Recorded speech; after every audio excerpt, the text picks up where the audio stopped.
So in certain eyes, before intraocular surgeries, this is very important when you are about to perform any intraocular surgery like cataract surgery, to see if there is any history of trauma to the patient's eye. You always order a specular microscope to see the health of the endothelium. If there is any pseudoexfoliation, Fuchs endothelial dystrophy, if you suspect any guttata on clinical examination. It can be recurrent uveitis patient where there can be reduction in the endothelial cells. The corneal edema in other eye should always make you order an specular microscopy in this operating eye. In case of a corneal graft, if you have already performed a corneal graft and it has a cataract, and if you are about to perform a cataract surgery in those, if there is any advanced glaucoma in those eyes, any subluxated lenses, choosing the IOL before the surgery, like to opt for a ACIOL or a scleral fixated IOL, PPMD, eye syndrome, congenital glaucoma, or before doing a phakic IOL as well. In Fuchs endothelial dystrophy, you see clear guttata in the middle of the cornea. You can see polymegathism, pleomorphism. In case of a pseudoexfoliation syndrome, you see low endothelial count and also small cell dropout areas where there is a pseudoexfoliative material, and increased polymorphism and polymegathism. In eye syndrome, you see this epithelioid cells which have replaced the endothelial cells, the cells which look like epithelial cells, and there is a fine beaten silver appearance on the slit lamp as well. In contact lens endotheliopathy, acute changes are evident within 20 minutes of wearing a contact lens. It can be blebs in the endothelial cells. In chronic contact lens wearers, there can be irreversible pleomorphism, polymegathism on long-term use. In posterior polymorphous dystrophy, there can be vesicular, it can be a vesicular PPMD, or it can be a band-shaped PPMD, or it can be a diffuse PPMD as well. In vesicular PPMD, there can be vesicles like these round structures, where inside and outside of these vesicles, there can be normal endothelial appearing cells. In band-shaped, this one, you can see these ridges, and on either side of those ridges, you can have a normal endothelium as well. Thank you. I have a question. So before cataract surgery, is there a particular situations where you advise specular microscopy? Yeah, this. Routinely we don't advise specular microscopy. There is a particular cataract where you feel that it is important. Clinically, is there any findings? Just to make sure that patients should not end up post-operative corneal edema. If there is a clear guttata in the middle of the cornea, and you can see that in nowadays microscopes have so much improved, the optics have so improved so much, you can see endothelium clinically as well. But in all these circumstances where there is history of trauma, any pseudoexfoliation, recurrent uveitis patient, all these you are bound to order a specular microscope to be on the cautious side, so that there is no surprise corneal edema in postoperative. One more point I would like to add, that we also do routine specular pre-op before planning SFILs, any of the SFILs, because it would have already been a complicated cataract surgery. Again, these subluxated lenses, or choosing an IOL to see whether you can do a... Definitely. Thank you so much for that talk, Dr. Nagesh. So this it makes it very clear that when postgraduates go for their examinations and they're asked about specular microscopy, I hope you pick up a few points from here and give mind-boggling answers to the examiner itself. Thank you. Now I invite Dr. Payal Shah, retina specialist from Shankar Eye Hospital. Her talk is on B-scan. A very good morning to one and all. I would like to thank BOS to give me this opportunity. Ultrasound basically works on the principle called piezoelectric effect. the various orientations how we do a scan or hold the probe are a transverse scan, a longitudinal scan, and an axial scan. When we are doing a ultrasound routinely, what we perform is a transverse scan and an axial scan. So transverse scans are performed in when the rays are when we do a transverse scan, basically the rays are traveling parallel to the limbus. So here I am demonstrating how the probe is to be held when we are doing a transverse scan. Basically the probe is held in one particular quadrant and we are trying to scan the opposite quadrant of the globe. Like if we are holding on the nasal quadrant, what we are seeing is a temporal quadrant. Similarly, temporal quadrant, we are seeing the nasal quadrant, and the superior and inferior quadrants is what we are looking at. Whereas in a longitudinal scan, it's basically a meridional scan or a clock hour base. That is, the pointer is phased in such a way that the rays are passed perpendicular to the limbus. So we are, let's say if the probe is placed in this picture at 3 o'clock, then what we are looking at is the 9 o'clock on the opposite direction. So longitudinal scans we usually reserve to see the anterior-posterior extent of, let's say if there is a mass lesion. So to measure the dimension of that lesion, that is when we use the longitudinal scans mainly. And then we routinely perform the axial scans, either the vertical scan or the horizontal scan, to look at the posterior pole. This is a small demonstration of how a water bath technique is done using a rubber glove. So when we want to look at anterior segment pathologies, sometimes like ciliary effusions or ciliary body mass lesions, we use water bath technique. Now coming to some pathologies which I would like to discuss today, here you are seeing 3 images where we are seeing dot echoes within the vitreous cavity. If you look at the pictures closely, 1 and 2, both of them have low to moderate amplitude dot echoes. But remember one thing, it is very difficult just looking at an ultrasound to distinguish whether it is vitritis, inflammation, or whether it is vitreous hemorrhage.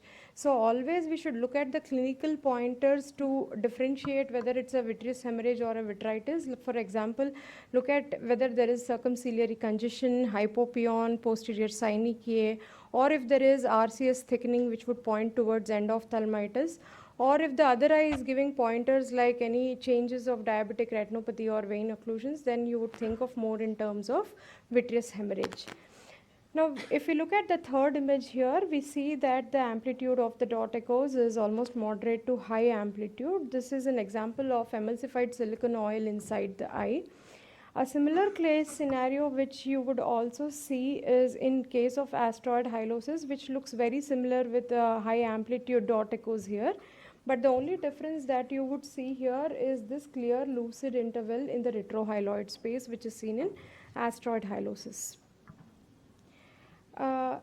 Coming to membranous echoes, what we need to identify while looking at retinal detachment, so it can be either tractional detachment, as you see in this case, that the posterior hyaloid or the fibrous proliferation is attaching to the retina at one particular point and pulling out the retina there, causing a tractional detachment, or it can be a rhegmatogenous retinal detachment.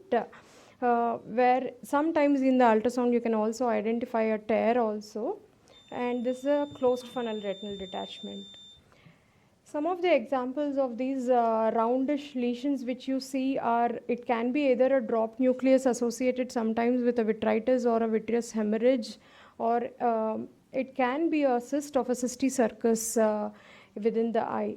Now, this round lesion can also sometimes be subretinal, which can be a cyst because of a long-standing RD, or even a cyst related to cysticercosis, which is a subretinal in location. Now, I will just give examples of 3 mass lesions. One is retinoblastoma, which you will see in children, where here you can see that the dot echoes are filling almost the entire vitreous cavity, saying it's a group E lesion, with these hyperreflective echoes which cause backshadowing because of the calcium content in it. This is a typical case of choroidal melanoma. The distinguishing features you will see on ultrasound are, it would be dome-shaped and collar stud appearance because of the breach in the Bruch's membrane. The surface reflectivity would be high, as you can see from this picture, this high amplitude echo, and the internal reflectivity is usually low to moderate in choroidal melanoma. Basically, the compactness of the tumor at the base of the tumor is what causes the acoustic hallowing, or what we call as kappa sign, that the internal echo slowly drop down. And choroidal excavation, as you can see here. In contrast to choroidal hemangiomas, which would You take a simple case. Suppose you know the RD, you are seeing a RD and fundus is clear. You yourself take the patient and do a B scan. So that is the best way to learn. I have a question. The the glove technique that you showed us, how frequently do we do it? when we see usually for a ciliary body melanoma, in those cases is what we generally reserve it for.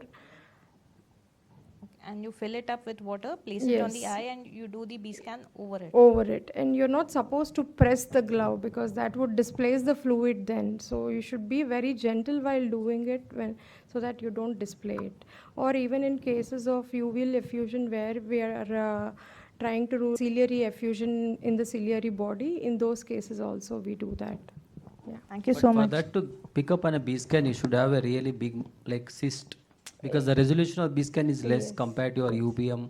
Yeah, so So the better way to look at would definitely be an ASOCT or a UBM. Okay, So for- it's water bath is good for a cyst in the lid or in the conjunctiva, where you can look for cysticercosis and all. Anterior lesions were close to the cornea and conjunctiva and the lid. That's a very nice learning point that we can take away from this discussion. Thank you so much, Dr. Payal, again. I invite Dr. Shweta, Assistant Professor, Minto Hospital, Eye Hospital. She is a pediatric ophthalmologist and a squint specialist, and we will be discussing the HES chart and diplopia charting. I'm sure all the postgraduates, even day before your practical exams, you're trying to, wind your head around it. How do I explain the HES chart to the examiner? So learn how you make up good stories. Thank you so much for this kind introduction. First of all, I would like to thank the BOSS Scientific Committee and my guru, Professor Dr. Chinmay Jeti, for this opportunity. Let us start straight away. So what exactly is diplopia charting? So diplopia charting is the recording of the position or the location of the true and false images in all 9 diagnostic positions of gaze using the red and the green glasses. What exactly is HES charting? HES charting is plotting of the ocular motility in all 9 diagnostic positions of gaze of both the eyes under red and green filters.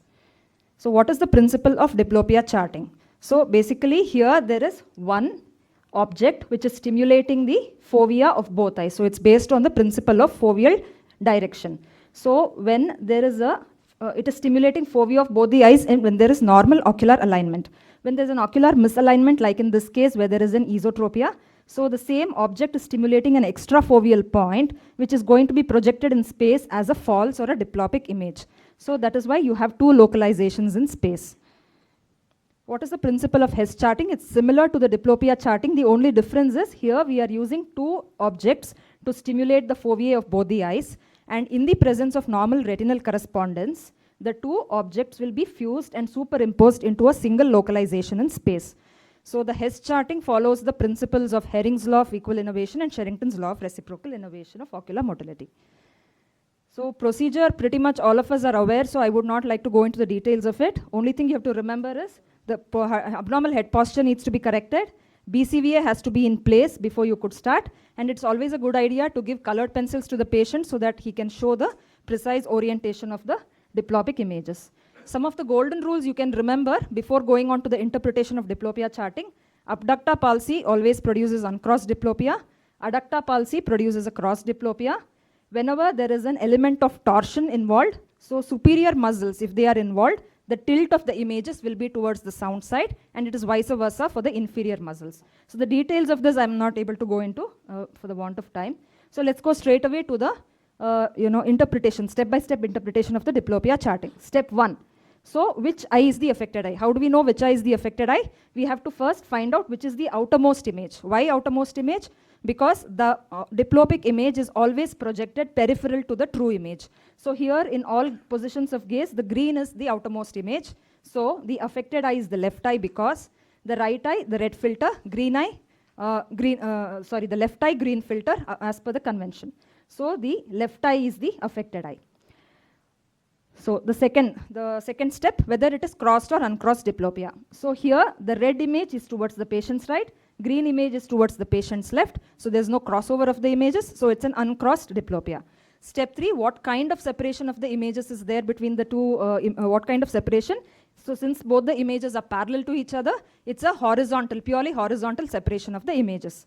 Step 4, where is the maximum separation of images, in which position of gaze? So this is happening in levoversion.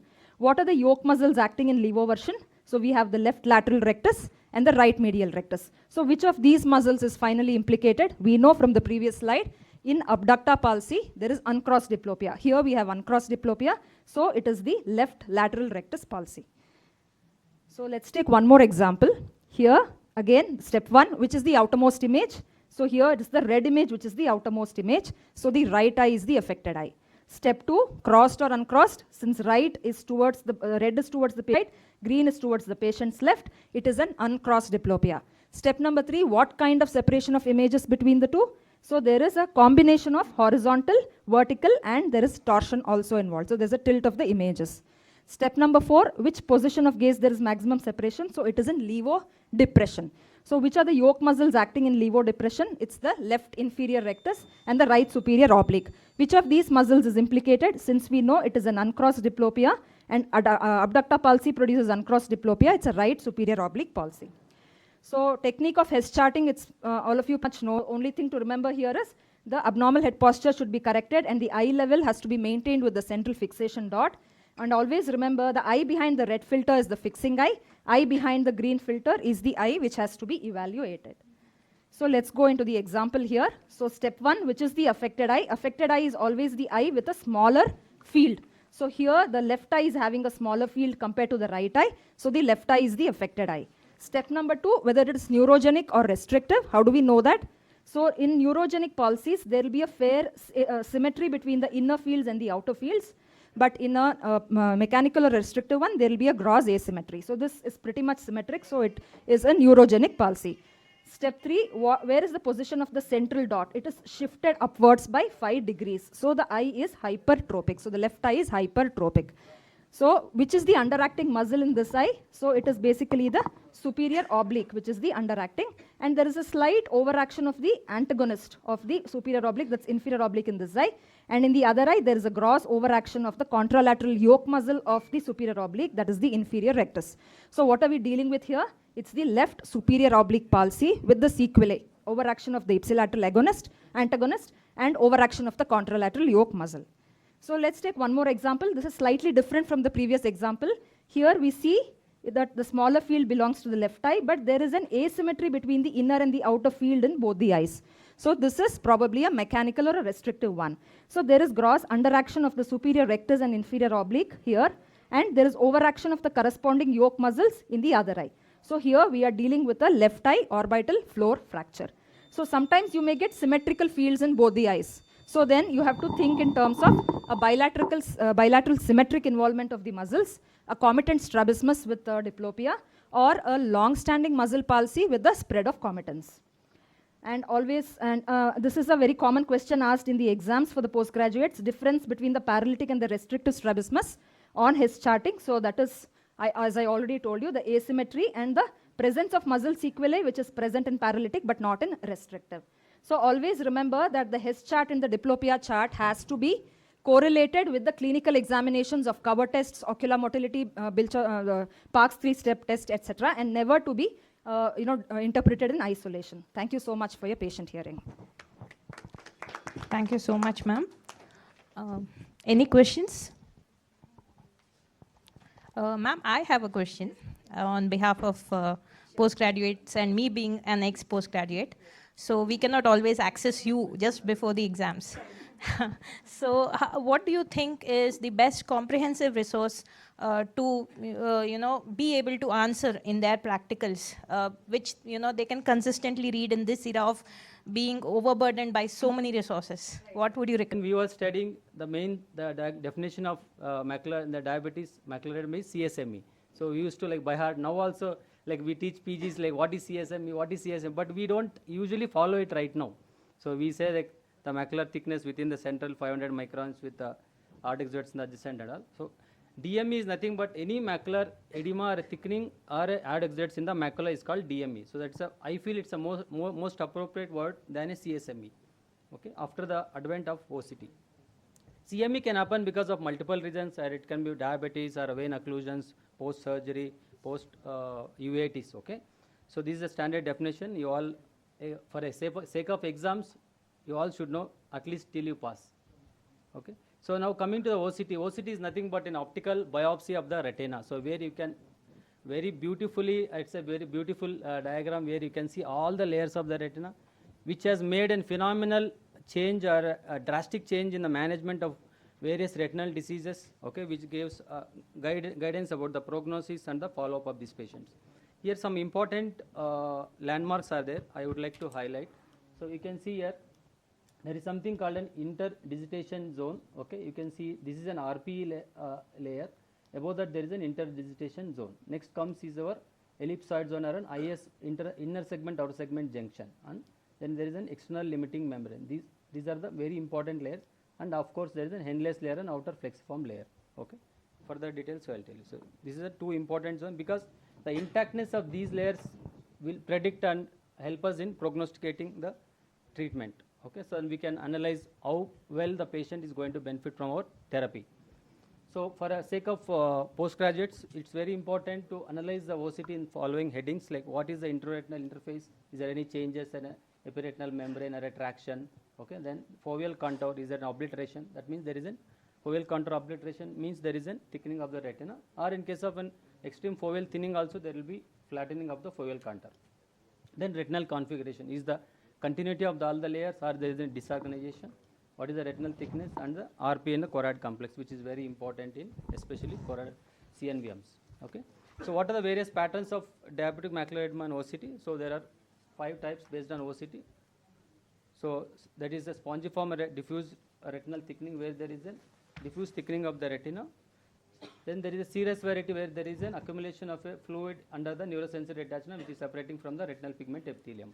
In this case, you can sometimes there may combined variety where there is cystic spaces along with serous component. Then there is cystoid macular edema where you can see cysts appear, fluid appears as dark lesions. So that's it's called hyporeflective, whereas the blood appears as hyperreflective, and you can see in hard exudates here you can see hyperreflective dots. These are hard exudates.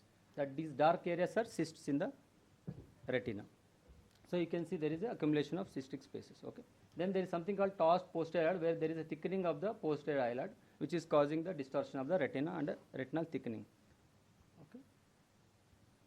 So this is the tossed posterior eyelid. Then the next variety is vitreomacular traction, where there is a pull on the retina or macula by the because of abnormal addition of the vitreous onto the macula. So why is it important to classify like that? Because some type like spongiform, example spongiform responds good to our anti-VEGF injections compared to cystoid variety which responds to steroids, and vitreomacular traction or TTPH needs surgery. So next comes is your recent guidelines by an International Council of Ophthalmology, where it gave a center involving and a non-center involving based on the central 1 mm diameter. So you can see in the first there is a hard exudates, you can see microderms, and there is an you can see this OCT map, you can see the red kind of image, that means there is a thickening in this area which is not involving the center. So paracentral, where there is a involvement in the center. So vision threatening in this case, it needs anti-VEGF. This compared, we can do laser therapy for this, like a focal laser and follow up. Okay, so this is a central involving and a non-central wing macular edema. So and what is the threshold when you need to treat?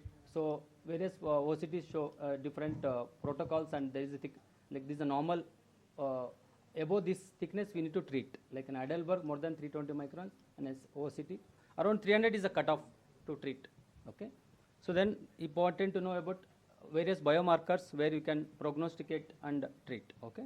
So coming to the central subfield thickness, that is the central 1 mm within the circle. So this is 1 mm, then 3 mm and 6 mm, this is the diameter. So this is not a very good correlation, some modest correlation between the CST and the visual acuity. So then it is not a accurate predictor of BCVA post treatment. This is an important drill. So that is nothing but the disorganization of the inner retinal layers. That is, this is a normal OCT in the patient with a diabetic macular edema where it's a chronic, okay.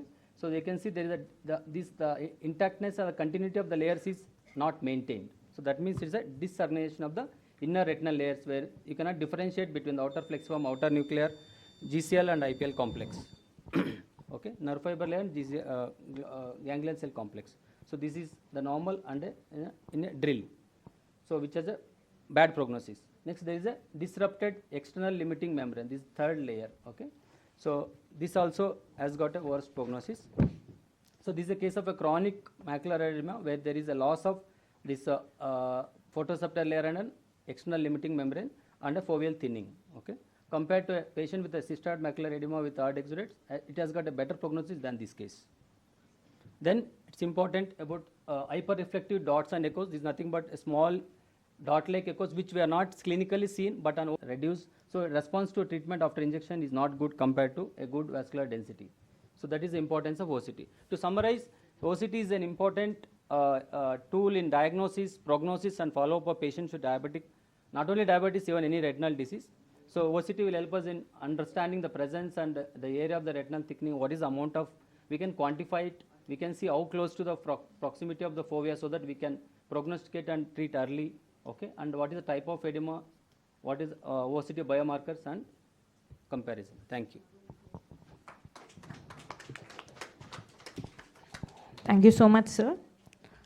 And sir, any questions from postgraduates or the consultant sitting here? Sir, I have a question. Yeah. So you showed us the DRCR protocol, Correct. which said that anything more than 300 you should treat. But suppose there's a patient who is having around an edema of say 400 and the vision is 6/6. Yes. Do you treat or you don't treat? The vision is good and I see if it is in the center or periphery. So if it is in the center, I will follow up. If it is in the center, I will treat. Vision is good also because long standing, but it's very unlikely the patient is 6/6. So, but yeah, if it is 6/9, 6/12, still I would like to treat and. Okay. Yeah. Thank you, sir. I would just like to add one point, ma'am. So for the benefit of postgraduates, if you are seeing a neurosensory detachment or a subretinal fluid when you are seeing a patient with DME, then always remember to evaluate the renal status of the patients, because most often patients who have SRF have a renal issue or a renal pathology. Important, Yeah. even hyperlipidemia. So systemic parameters are very important. See that control, then you, because early changes can reverse if you just control your blood pressure and blood sugars. So mild NPDR changes will reverse. Yeah, so that's the points that you should take home. So in this diagnostic era, I think every ophthalmologist should be very well equipped with knowledge regarding OCT and DME. Doesn't matter what specialization we end up in. So it's a global pandemic of diabetes that we all are going to encounter, especially you guys. So arm yourself up and be ready with this knowledge that sir has given us. You can easily treat. You don't need this thing. Just OCT you can treat. Okay, so you don't have to refer to retina specialist. Yes. Thank you, sir. Thank you so much. Now I invite Dr. Priyanka, who's a glaucoma specialist from Prabha Eye Care and Research Center. The topic being perimetry interpretations. Again, a very important topic. Definitely a high scorer according to me. Good morning, everyone. At the outset, I would like to thank BOS for this opportunity. So firstly, you verify the name of the patient, make sure you're holding the right report, and very importantly, check for the age, because the whole basis is the statistical analysis is compared with the age-matched normative database. So make sure that you're comparing it with the right data set. Stimulus size 3 is what we most commonly use, and unless the vision is very less than 6/60, where the patient would appreciate probably say a size 5 better, you can switch. Otherwise, most of the times it's size 3. So always make sure that you're checking the refraction, giving the appropriate correction. You have the liquid lens technology now where you can incorporate, enter the prescription and it auto-corrects.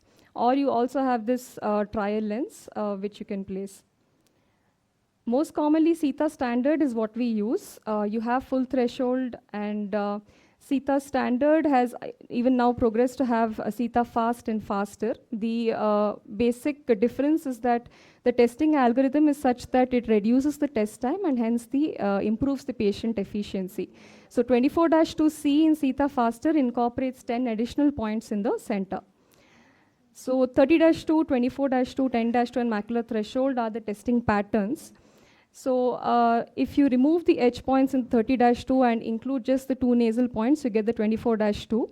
To identify the side, look at the blind spot. So where the blind spot is the temporal side of the field. And where you see this nasal or the nose-shaped edge, that is the nasal edge. So if there is a threat to fixation, we do the 10-2 and macular threshold can also be done. In advanced cases, you can just serially follow up with just 10-2 where there is a severely depressed fields. So even in case of CNVM or any kind of macular pathology where the vision is also very less, people do very well with macular threshold. So how do you validate the reliability of the field? First, the foveal threshold is mapped. Following that, the gaze is looked at, that's the fixation. So the fixation can be checked either by the blind spot method or gaze tracking. Gaze tracking is this bar that you see at the end or the bottom of the report that you have, and the downward deflection indicates a blink, basically. But very simply, you can just look at the video monitoring, which you can see right while you're doing the test.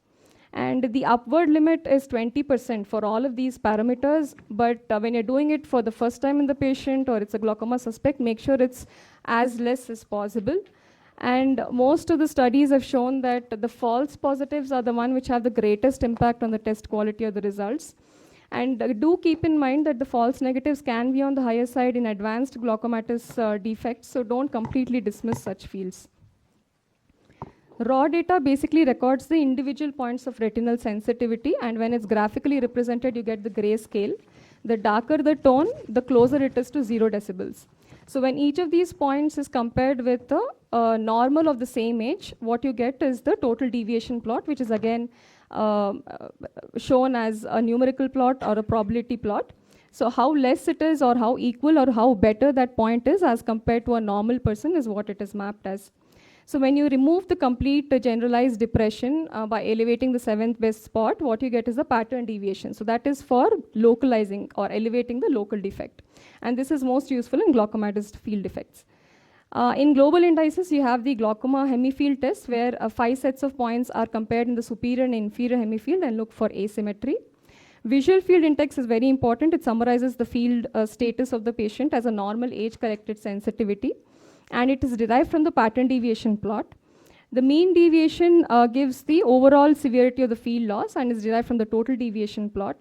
Pattern standard deviation quantifies the amount of loss in glaucoma. Just a few examples. So these are the glaucoma field defects that you can have: a nasal step, superior or a biarcuate scotoma or inferior arcuate scotoma. So look at the pattern of the arcuate scotoma. It is always larger at the nasal end, if you look at, and then tapers as it closest or comes close to the blind spot.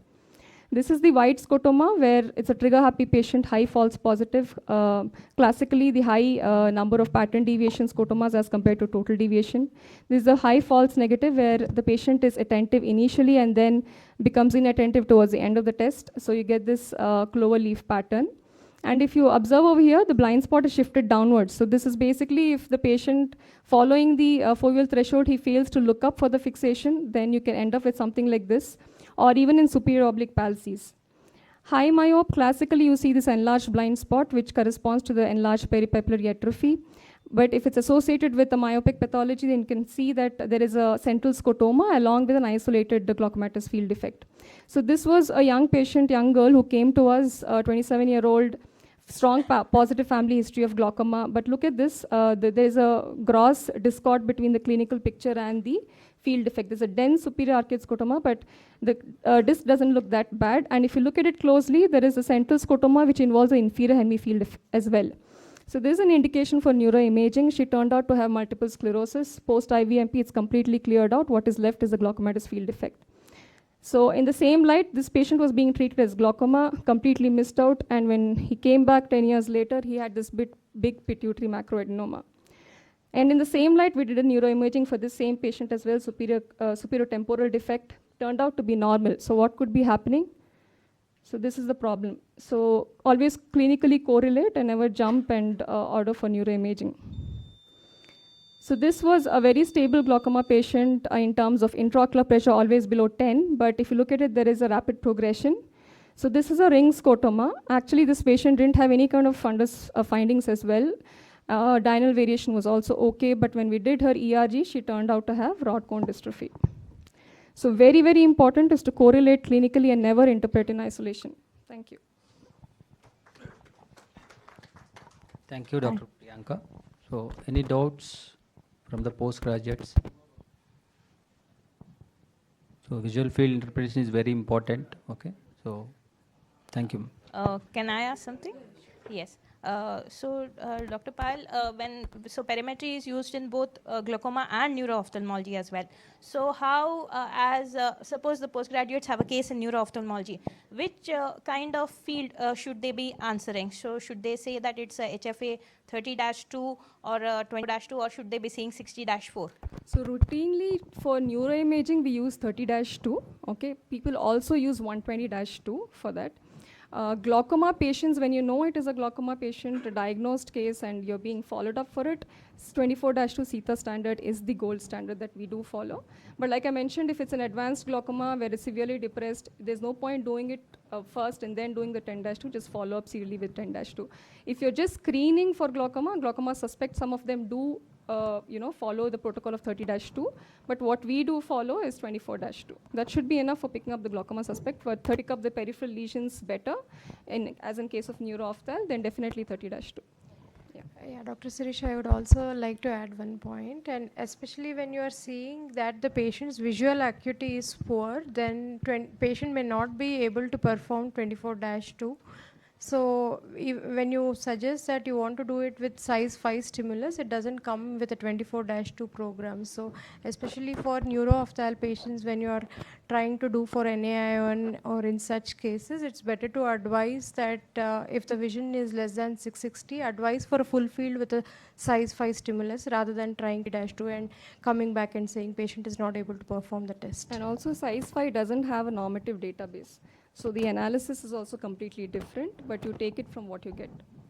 What should be the minimum vision to do this, perform these visual fields?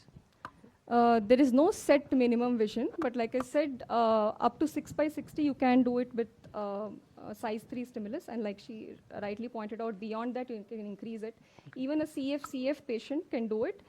If there is a macular pathology, like there is a big CNVM sitting in the center, you can still get the scan if you do the macular threshold. They do it very well. Instead of just writing off that they're doing it, you can always try, because these patients do well with the testing. So do you do Goldman perimetry? No, we don't do it. Priyanka? Oh, sorry, please go on.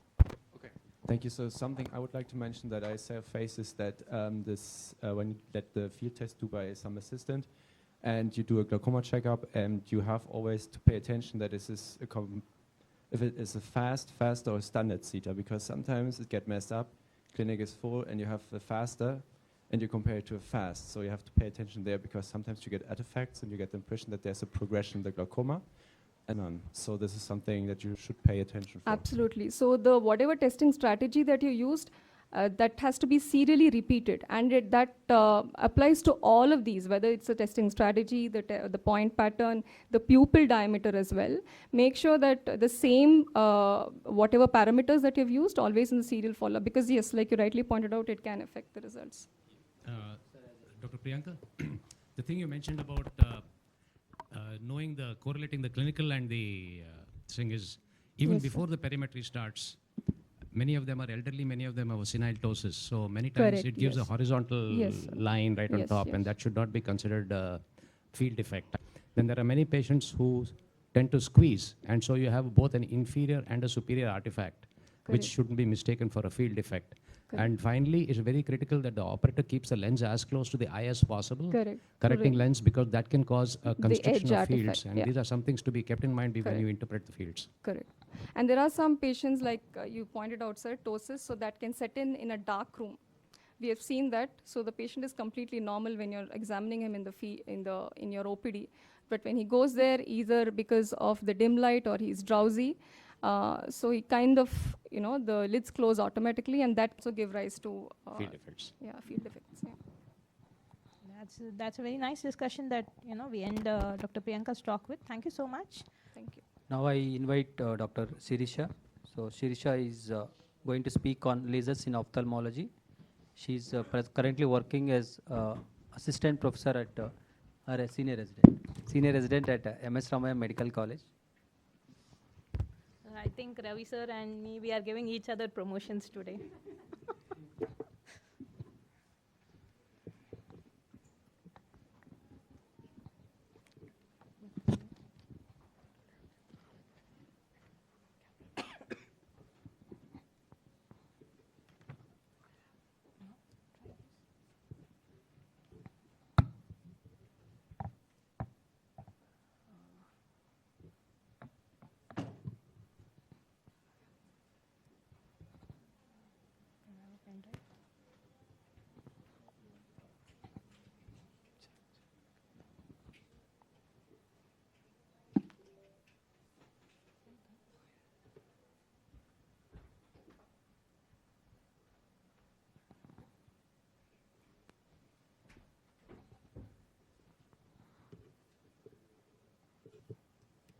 Sorry for the delay. We are having some clue here.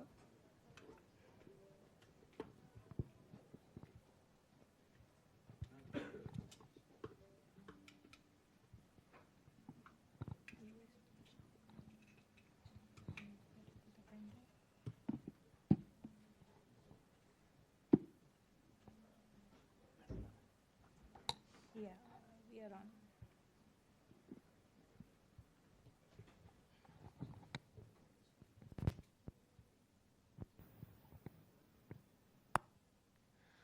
Hello, and my talk is going to be short and sweet. I decided that this is the last talk, so I have reduced it considerably. And so you all know that laser has the properties of being stimulated.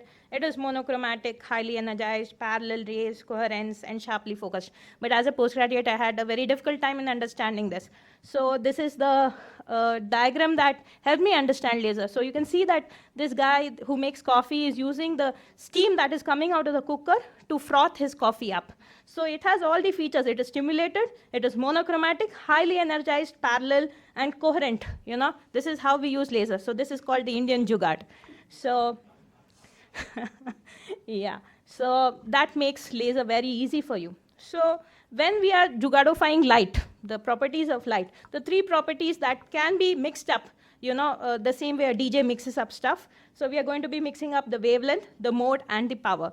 So now here comes wavelength. So we know that the spectrum of light has three parts to it. The spectrum that we understand, obviously, the infrared, the visible, and the UV lasers. So the infrared, you can remember that the numbers will be in higher, something above 700 for you guys to remember.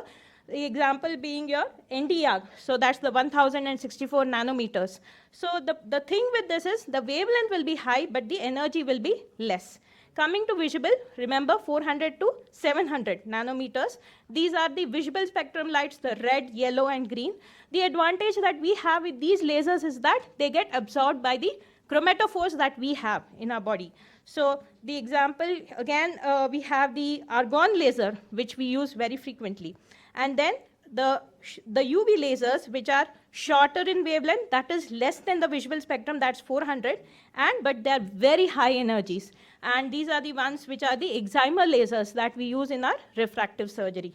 So because of this, what are the various properties that we get? So the low energy helps, the low energy will be absorbed by the tissues with high water content, which is useful for surgical and thermal effects. So infrared lasers generate heat used in cutting and welding, thermal, mechanical, photochemical. These are the examples.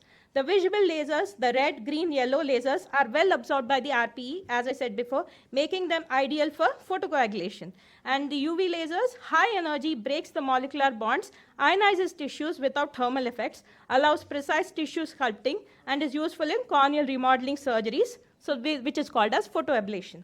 So why is Justin Bieber here? Okay. So what I wanted to show you is, again, we are taking up the element of the wavelength, and we can tune the wavelength the same way Justin Bieber's voice is auto-tuned most of the times. So by auto-tuning, we are getting things like the lasers can be tuned to frequency doubling, frequency tripling. So by tuning with that frequency, you can deliver a certain amount of energy. So this is a very important component, how we sort of play around with the wavelength.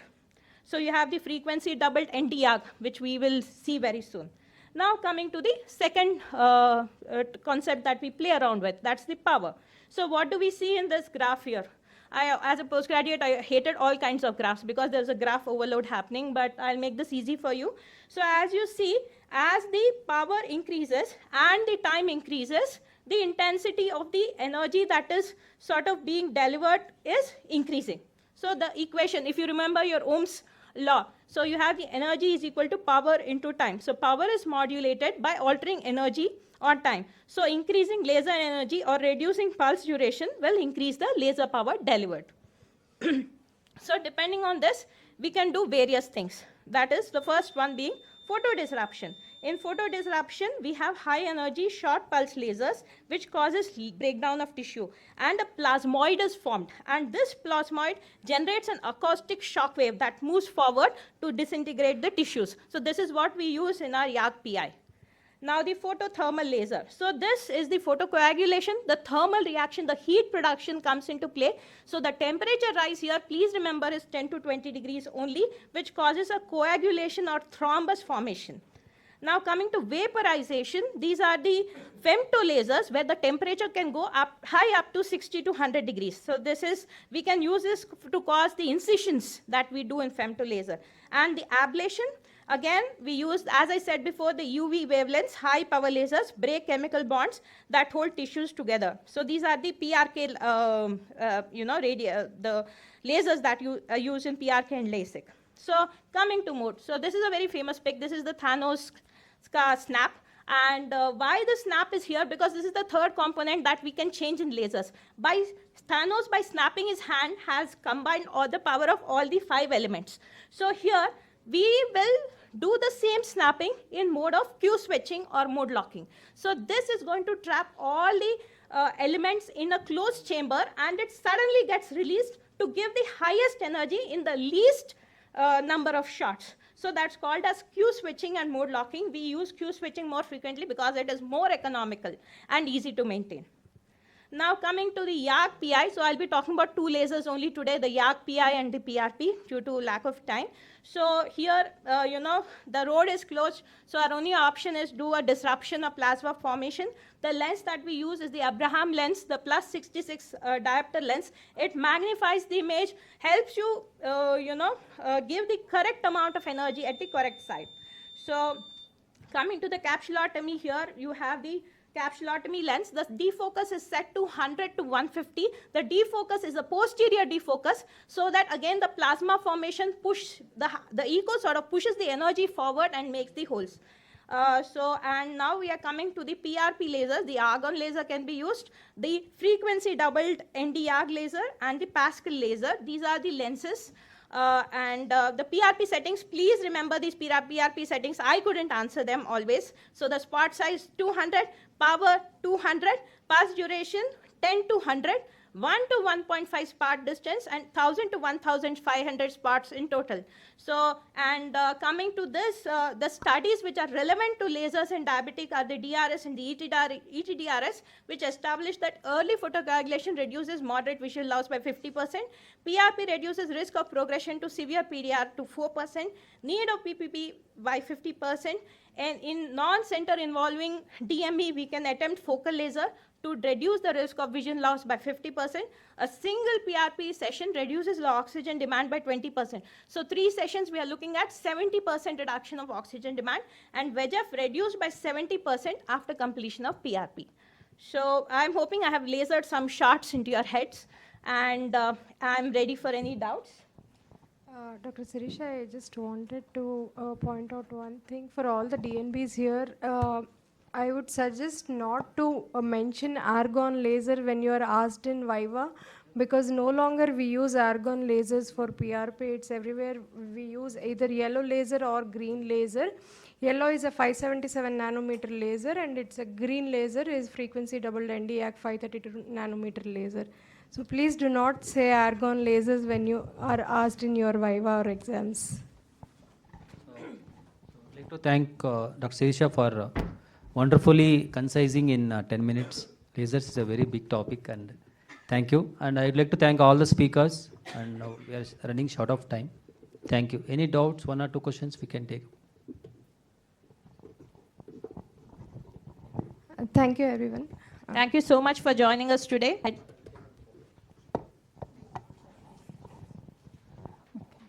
Good morning, all of you.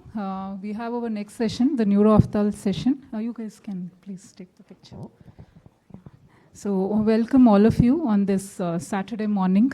And so this session we have divided into two parts. So the first part we'll have a few talks, and then we will have panel discussion.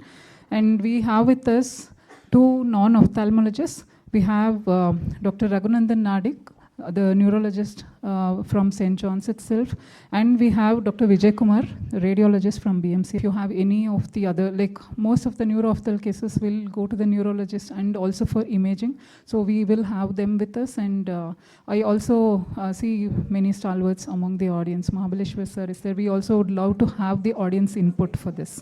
So without much ado, we will go to our first talk. Dr. Vijay has to leave somewhere. So we will have the neuroimaging talk first, and followed by the keynote address. Dr. Vijay Kumar is professor and HOD of Department of Radiology in BMC and RA. He has many publications, addresses, and a textbook to his credit. So over to Mr. Vijay. Very good morning to all. It's nice to thanks for Bangalore Ophthalmic Society for giving me this opportunity today. So today, 8 minutes is very, very less time for me to discuss on neuro-ophthalmic conditions. So I just want to brief you with or show you some cases.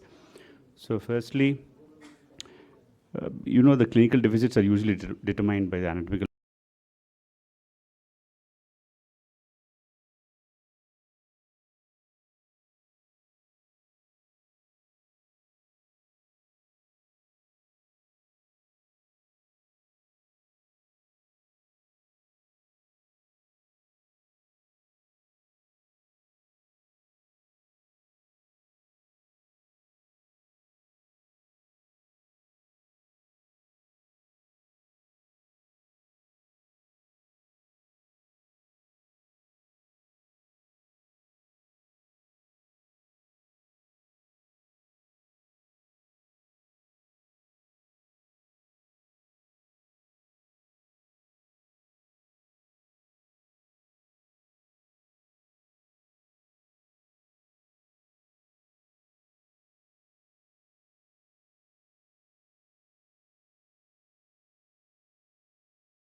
involved. And as we all know, the optic nerve is a fibrous tract of the brain. It is rather than a true cranial nerve. So it is affected by the same processes which are where the brain and its meninges are involved. So this is just a schematic diagram. So as we all know, the optic nerve has got two portions, intracanalicular part and intracranial part. So this is a T2 weighted SAG image of the orbit with all the normal anatomical structures. Firstly, what I want to concentrate is on the protocols, what we follow for imaging of the orbit. We got to do axial section, that is above the roof of the orbital fossa and to the floor. Then the coronal section, that is from back of the pons through the globe, and we generally take thin sections around 3 to 4 mm in size with small field of vision. Then there's a sagittal view, that is the planning is done for the sag, that is taken oblique to the optic nerves. So this is the protocol. Routinely we do T1, fat sat T2, diffusion weighted and contrast enhanced T1 sequence. These are some scenarios. These are some scenarios where the ophthalmologist call for an emergency orbital head CT. As we all know, trauma, proptosis, and other conditions. So coming to the basic pathologies of the anterior visual pathway. So congenital are the hyperplasia or aplasia of the optic nerve, septoptic dysplasias. So this image, as you can see, the size of the optic nerve is decreased on the left side. Similarly, the hyperplasia of the optic nerve, as we see, even the optic canal is reduced in size. This is a T2 weighted MR axial sequence of the orbit. Other conditions, this is absent septum pellucidum.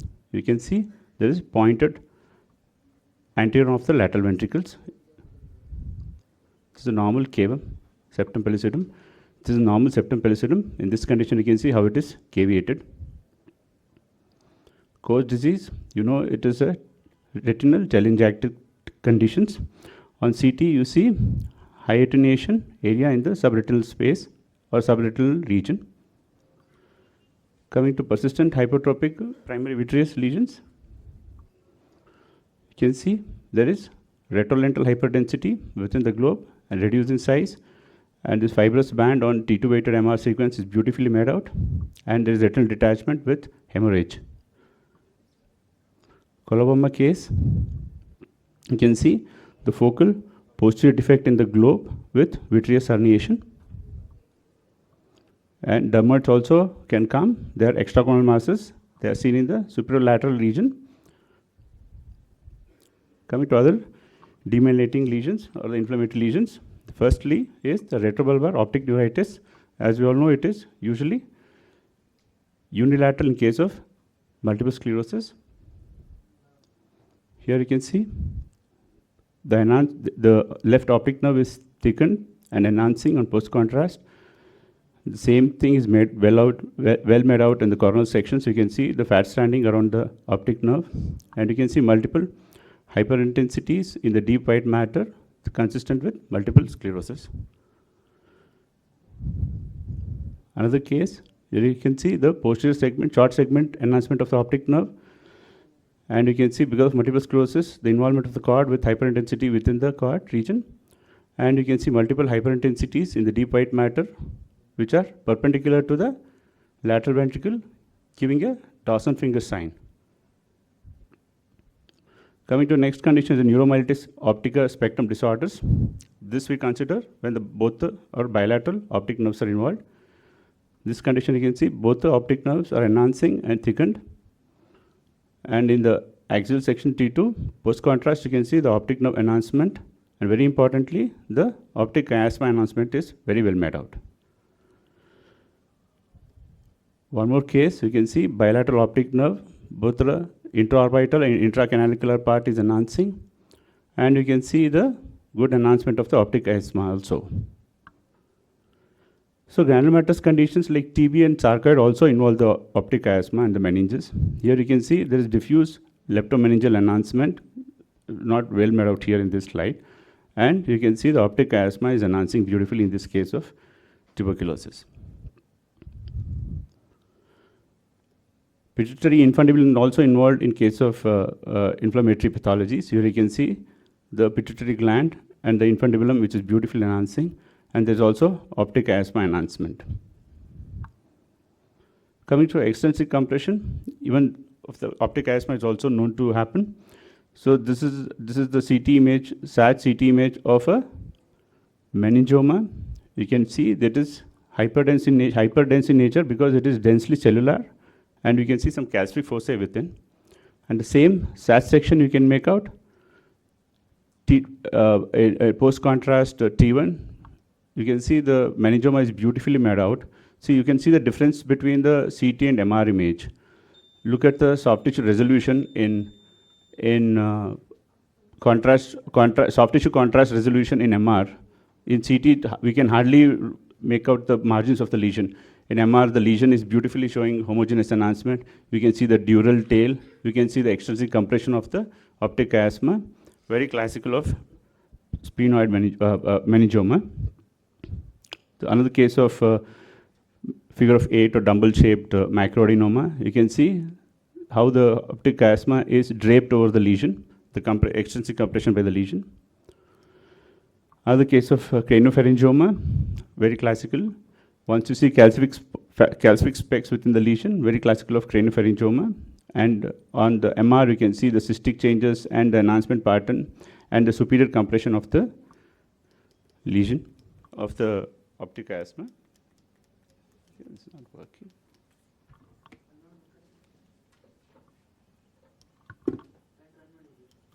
Ilva?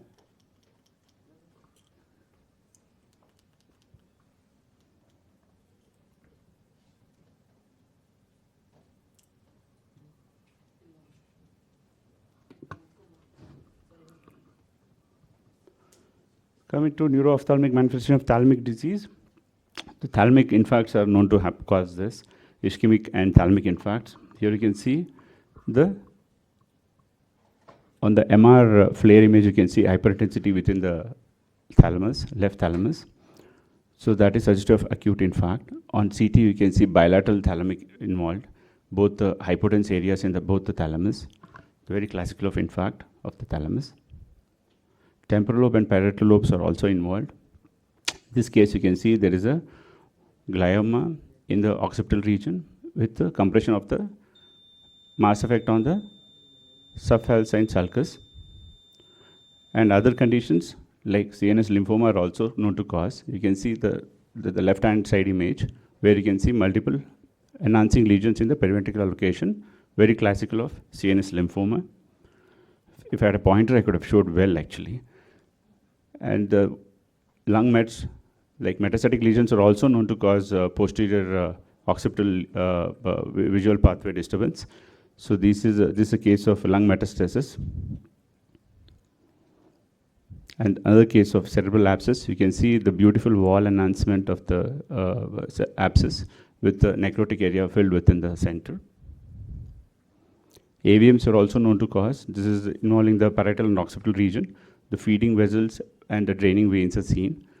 And you can see on the VRT image, the beautiful AVMs are very well mellowed. Case of acute occipital lobe infarct, you can see there is high signal intensity and diffusion restriction. Immediately on signal loss in the apparent, that is ATC, very classical of occipital lobe infarct. Acute infarct, once you see sudden signal loss in the ADC map, that is very classical of occipital lobe infarct. This is persistence, posterior encephalopathy syndrome, that is called as PRESS. You can see hyperintensity in the posterior occipital and parietal region, suggestive of vasogenic edema. Skip all this. So this is a pineal gland tumor. You can see it is causing the compression of the tectal plate posteriorly and calcified pineal gland tumor. Inflammatory conditions I don't want to touch because I think somebody else will be talking on that. Even I just touched it because even they cause optic nerve compression and cause visual disturbance. So this is a case of thyroid ophthalmopathy where muscle belly is involved, sparing the tendons. Case of pseudotumor where the tendon is involved. Coming to other intrinsic tumors, you can see. Next, coming to the optic nerve glioma, you can see the optic nerve enhancing and the widened optic canal is there. On the left-hand side, you can see the arrow. So case of schwannoma, how to differentiate? Schwannoma, meningiomas are homogeneous, intense enhancing. Schwannomas, they show heterogeneous enhancement because of presence of cystic areas within. Neurofibromas do occur. They are extracorneal masses. Generally, we see in the superior orbital region. It's a case of optic cavernoma. You can see there is signal loss or multiple hyperintensities secondary to loss of signal due to hemosiderin. Other case of optic nerve glioma, you can see the peripheral rim enhancement because of the leptomeningeal involvement. So meningioma, very classical. What sign is that, postgraduates? Something called a Stram-Track sign, very classical of meningioma because of the both the margins of the optic nerve enhancing. And this is this is a case of sphenoid meningioma, just to show you how it is invaginating into the orbital fossa. uveal melanomas, again, it's a different topic. So malignancies are also involved with causing orbital mets. You can see this is a sinus carcinoma with orbital mets in the left globe, left orbit. Retinoblastomas. I think I'm short of time. So one more sinus carcinoma with, this is case of rhabdomyosarcoma, involvement of the sinus and into the globe. Orbital traumas, I'll just show you one image.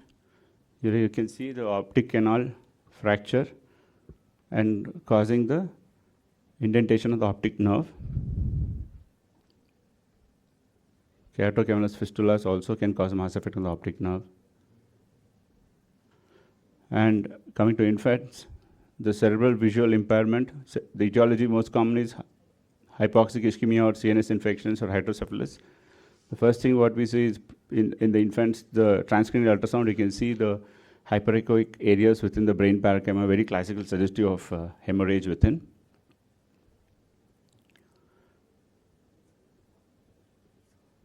So orbital infections, you can see abscess within the brain and preceptocellulitis.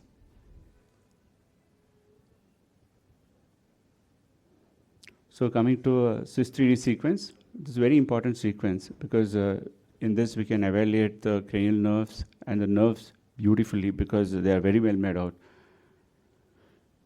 You can see the optic nerve and the pathway very well made out.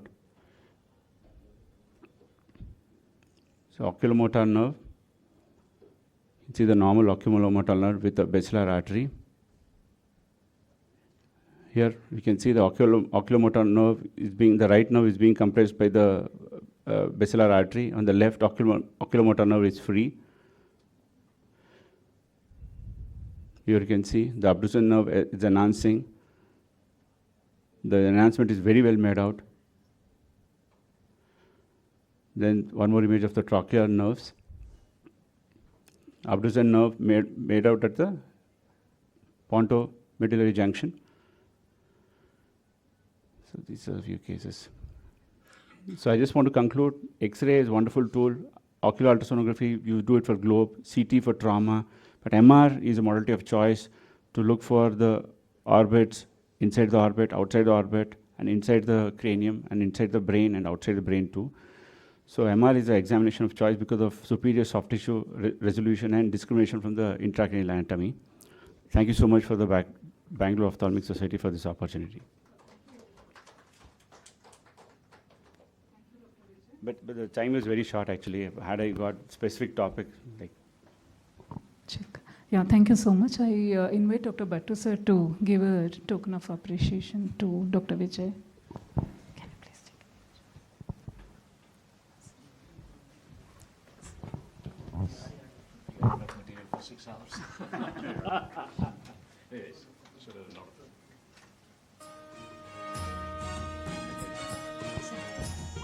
Thank you so much. From the radiologist talk, we learned there are a lot of newer sequences like the CIS technique that he mentioned. So whenever we are writing a requisition, if we write the clinical history properly and ask for what sequence that you're looking at, particularly the nerves were so beautifully demonstrated. So proper history and whatever CT, MRI, what is the particular, like a flare sequence or this, all that has to be mentioned. So I now request our chairperson, Dr. Bhattu sir, to please occupy the dais.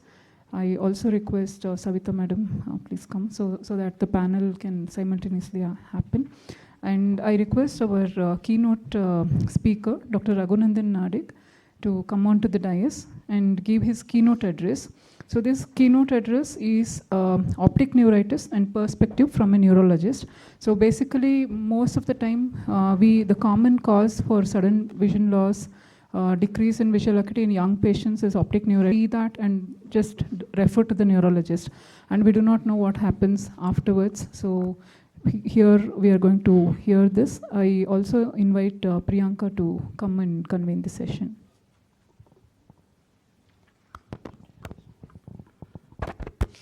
Good morning, everyone. Can I start? Yeah.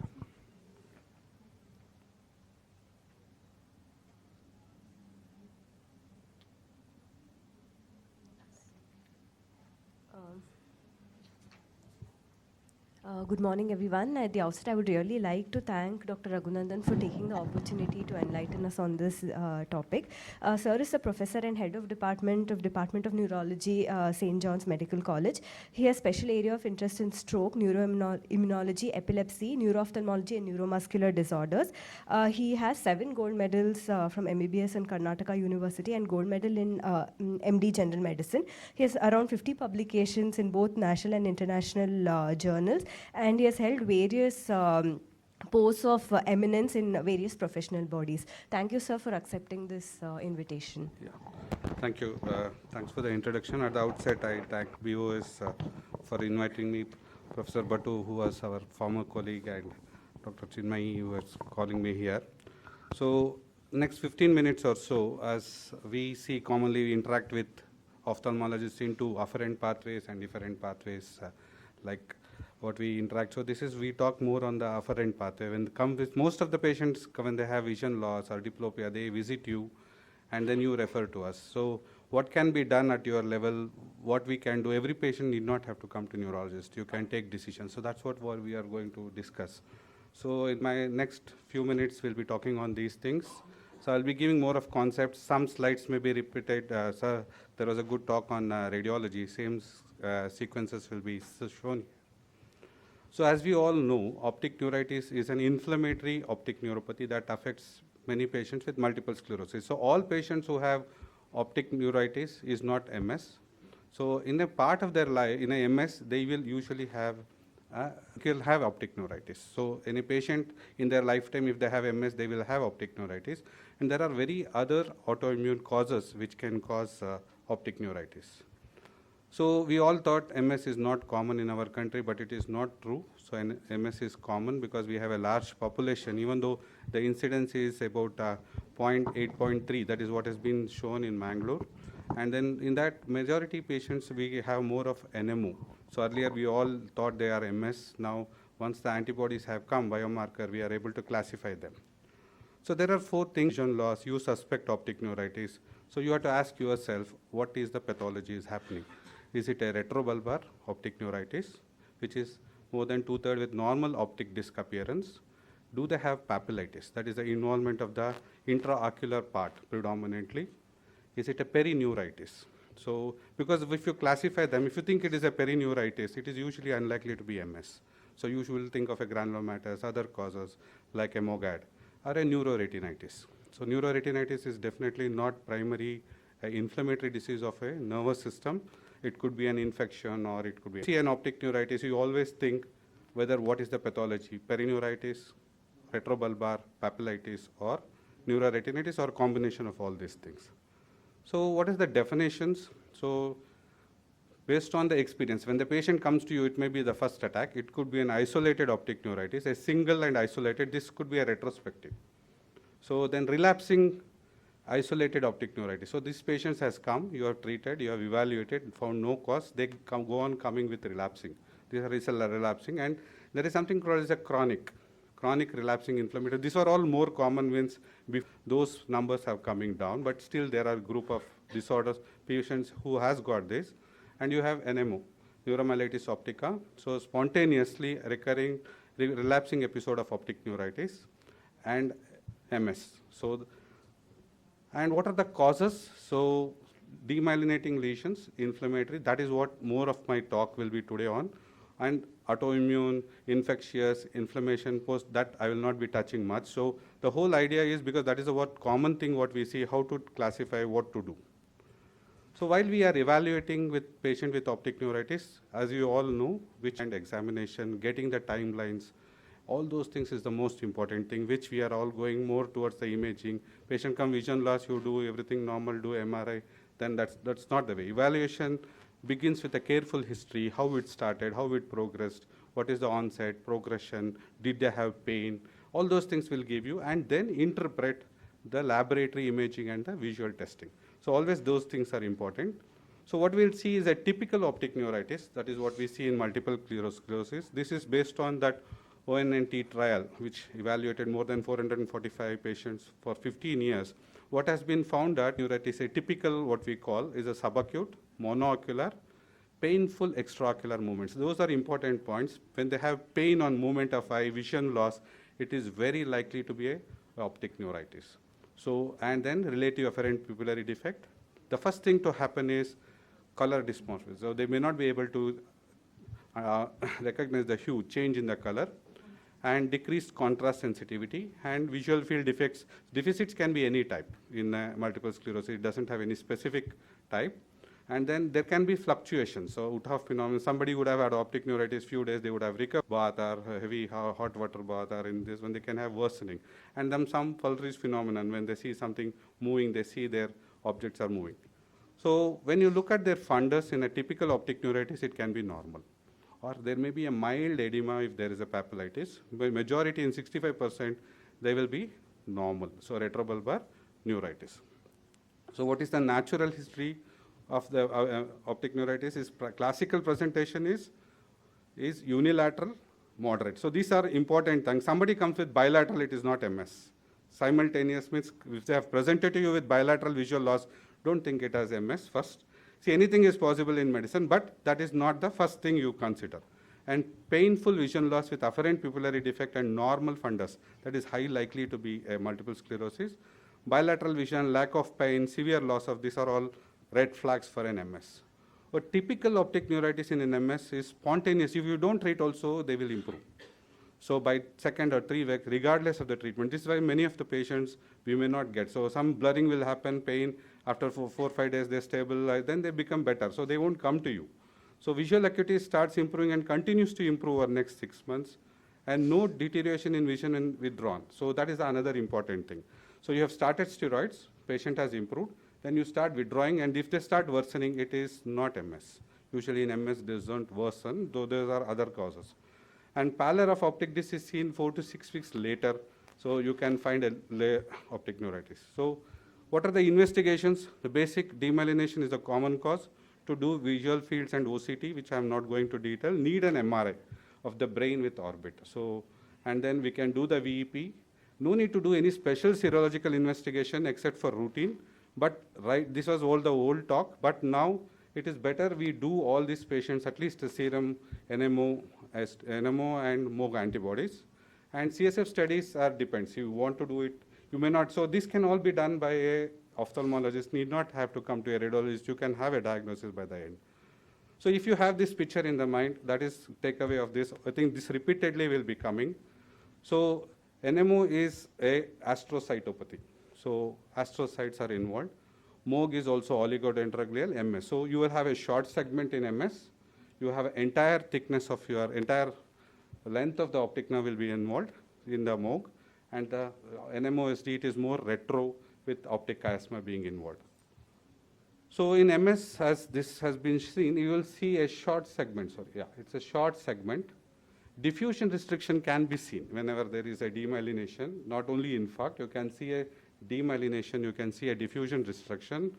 And if you give a contrast in T1, so you can see an enhancement. So if you see a short segment with enhancement, it is likely a unilateral, it is likely to be a multiple sclerosis.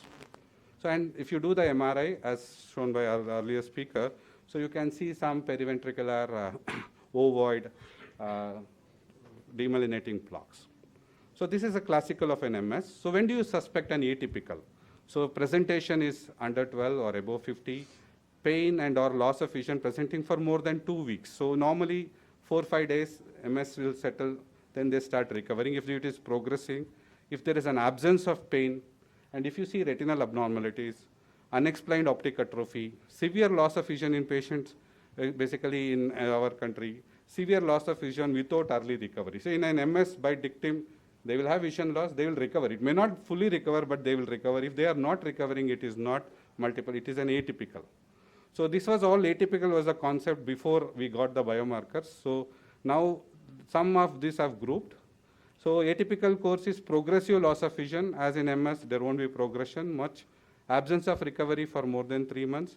Worsening of visual function after reducing or stopping steroids. So this is one of the things. And bilateral.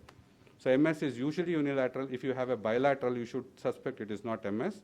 And if there is history of any cancer. So these are some fundal pictures which show severe involvement, hemorrhages and all those things. So what are the investigations which, see, ophthalmological examination, if you have a neuroretinitis, you can make a diagnosis, but otherwise is not generally helping in acute optic neuropathies. If you have just examined, you may see a papillitis or you may see a normal, but you may not be able to classify them, it is a MS or anything. So VEP also demonstrate you that if there is a prolongation of the optic pathways, that means prechiasmatic lesion is there. That's what VEP can give you information with a prolonged P100 latency, but if the amplitude is reduced, it is more like a axonopathy is also there. OCT will definitely give you, especially if they had a previous problem, and you can see a thinning, and if you see a edema, that means it's more like an acute. So what are the important things you should do in these patients? All the workup for autoimmune disorders, TB in our country, VDRL, retrovirus, then chest X-ray, and consider lumbar puncture in this, and MRI of images of the nerve, optic nerve and orbits. I'll be coming to that later. So ANA has to be done because NMO can be associated with SLE. So ANA is a mandatory thing. In MS, ANA may not be required. And CSF pleocytosis will be seen in MOG as well as NMO. They can have a 50, even 100 cells. In MOG, you can have more of lymphocytes. In NMO, neutrophils, eosinophils will be seen. And these patients will not have oligoclonal bands. And always remember, no need to do CSF aquaporin 4 antibodies. It is always consider it as doing it in the serum. So coming to the aquaporin 4 NMOSD, they both are similar. We are all grouped this as an atypical in the past decade. Now we are classifying them into a further thing. So they are variable degrees of visual loss, eye pain, same will be there, but bilateral involvement. And then its most common presentation in MOGAD is, in adult, is optic neuritis.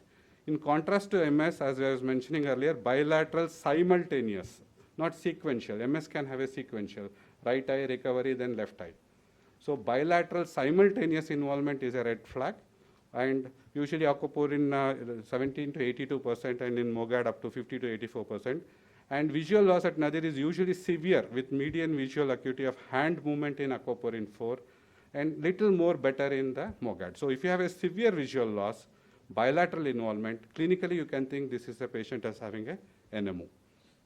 And if you do the OFSA imaging, so NMO can have a normal fundus, but if you see peripapillary, there is a severe papillitis, and then microhemorrhages. So many times it so happens, patients comes, they will see, they may not have headache and all, they will have some mild headache.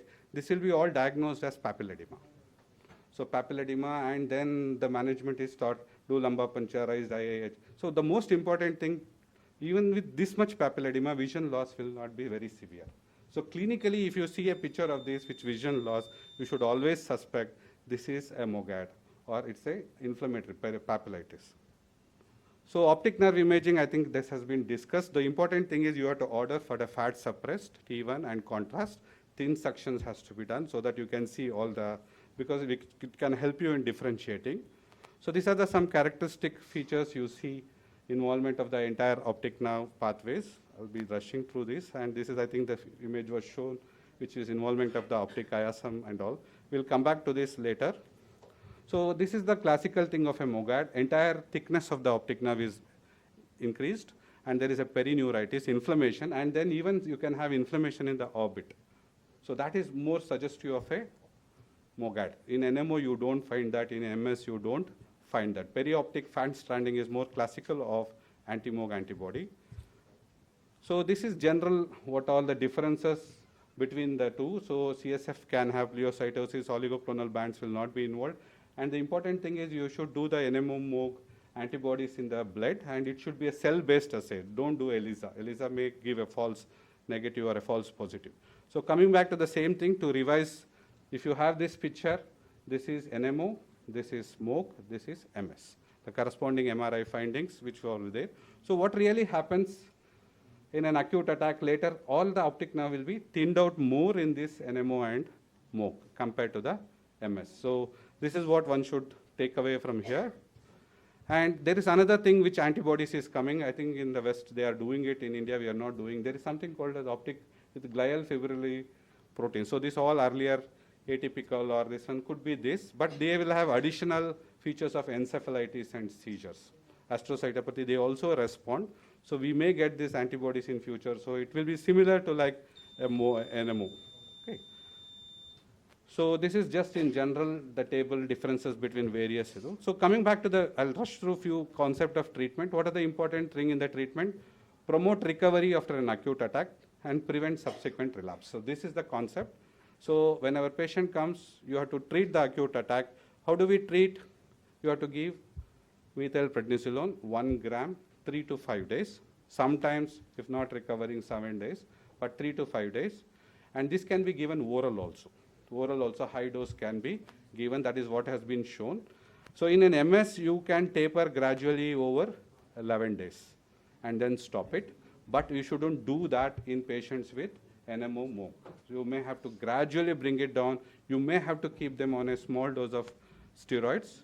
And because if you taper, they can have a recurrence. So always consider you should be overlap them with an other immunomodulation. So same thing. So other important thing one should know is in an acute attack, if they are not responding to methylprednisolone, don't wait for 2 weeks, 3 weeks to see recovery. If they are not recovering in say 1 week in a patient with NMO-MOG, you should consider doing a plasmapheresis or a IVIG because this is NMO, you remember it is an immunological stroke.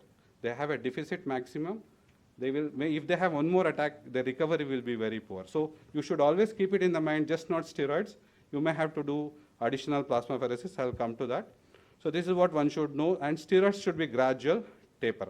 So there are characteristics of diagnosing the patients with NMO. This is the Wingerchuk criteria where there are 5 core clinical. If they have optic neuritis and you have NMO positive, it is NMOSD. So there is no need for any other thing. So the management is different because here, if you give interferons, if you consider other fingolimod and all, they can worsen. So this is just a concept. So maintenance, you can consider steroids, azathioprine, mycophenolate. So many monoclonals are come. So this is easy, rituximab. Many of our patients are on rituximab. So one should not give. It has happened. We have seen patients worsening on interferons in the decade, which we don't know whether it was a NMO or it is a MS. So similarly, we have the criteria to diagnose MOGAD. So it's like an ADM. Children present with ADM common. So one of the core is optic neuritis, and they have ADM. Here also treatment is no different compared to NMO. Same thing can be done. And this doesn't respond very well. Sometimes they respond to rituximab. Sometimes we may have to give other. So the basic concept is MS is T-cell mediated disorder. NMO is B-cell disorder. So your rituximab anti-B-cell therapy will work. MOG is in between. Some patient respond, some patient doesn't respond. So this is our registry. We have around more than 350 patients of MS, and this is what we are having NMOSD. Many of our patients are on rituximab. If you look, 27 has got optic neuritis. If you see relapsing is more in NMO patients. So in general, protocol is, so you start IV steroids, typical, then go through the pathway of MS. Atypical, improvement in the vision, consider NMO, MOG, or otherwise you starting immunosuppression, and you can consider doing plex of gamma globulin or other immunosuppression. So this is a table to differentiate. I don't think we have repeated it. So what I will do is I'll just test you how much you have learned, so you can answer this. We'll take 2 minutes. So 26-year-old with orbital pain and visual loss in both eyes over a week. So what is the diagnosis? So this is a T1 coronal. You can see the optic nerves. All are arrow marked. This is the with the contrast. Whole thickness is there. So is it MS? No. It is not MS. So that is the first thing. It is not MS. It could be MOOC or it could be NMO. Okay. So that is the first thing which one has to know. Okay. So this is more like a MOGAD. Okay. So then, okay. So what do you think it is? 34-year-old with acute optic neuritis. So if you look here, it is what is intensely enhancing. It is more posterior. And what is involved here? What structure is there? Here pituitary. So below above pituitary, what is there? Chiasm. So chiasm involved more suggestive of NMO. So if you think chiasm is involved, so MS will be patchy anterior, like a retrobulbar. If entire thickness of MOG, so NMO is more like optic chiasm. Okay. So what is this? So diffusion, you can see a restriction, a small. Yeah, this is MS. Okay, so MS. So a patient has got monocular, unilateral involvement. Okay, so this one.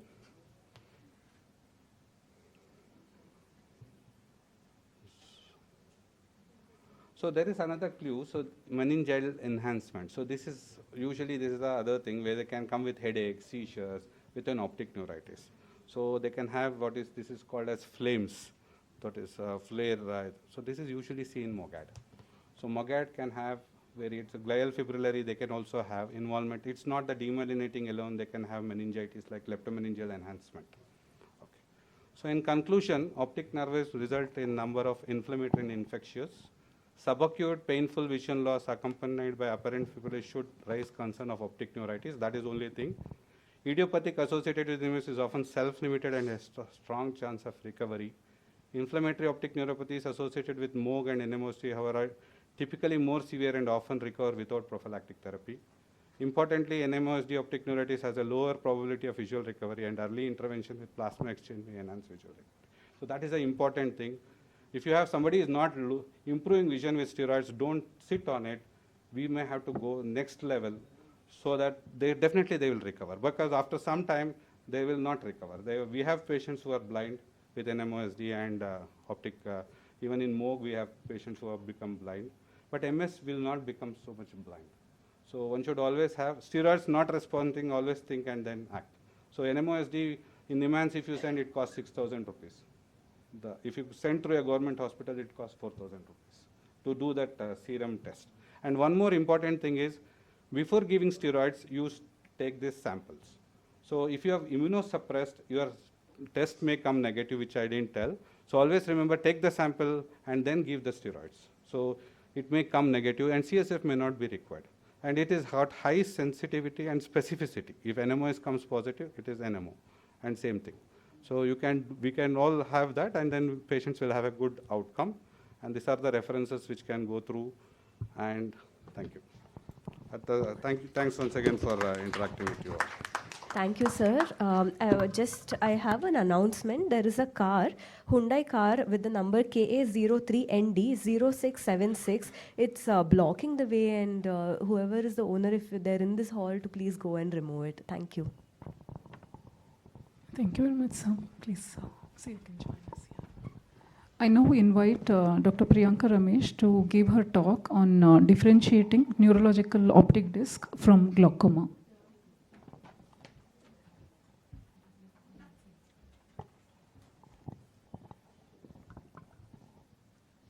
Good morning, everyone. At the outset, I would like to thank BOS and Dr. Chinmay for giving me this opportunity, taking up this topic in front of all the stalwarts who are present here.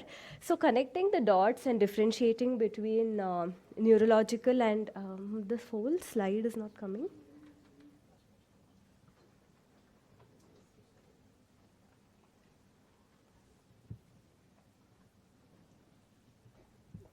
Okay, I think it's only the first slide. Okay.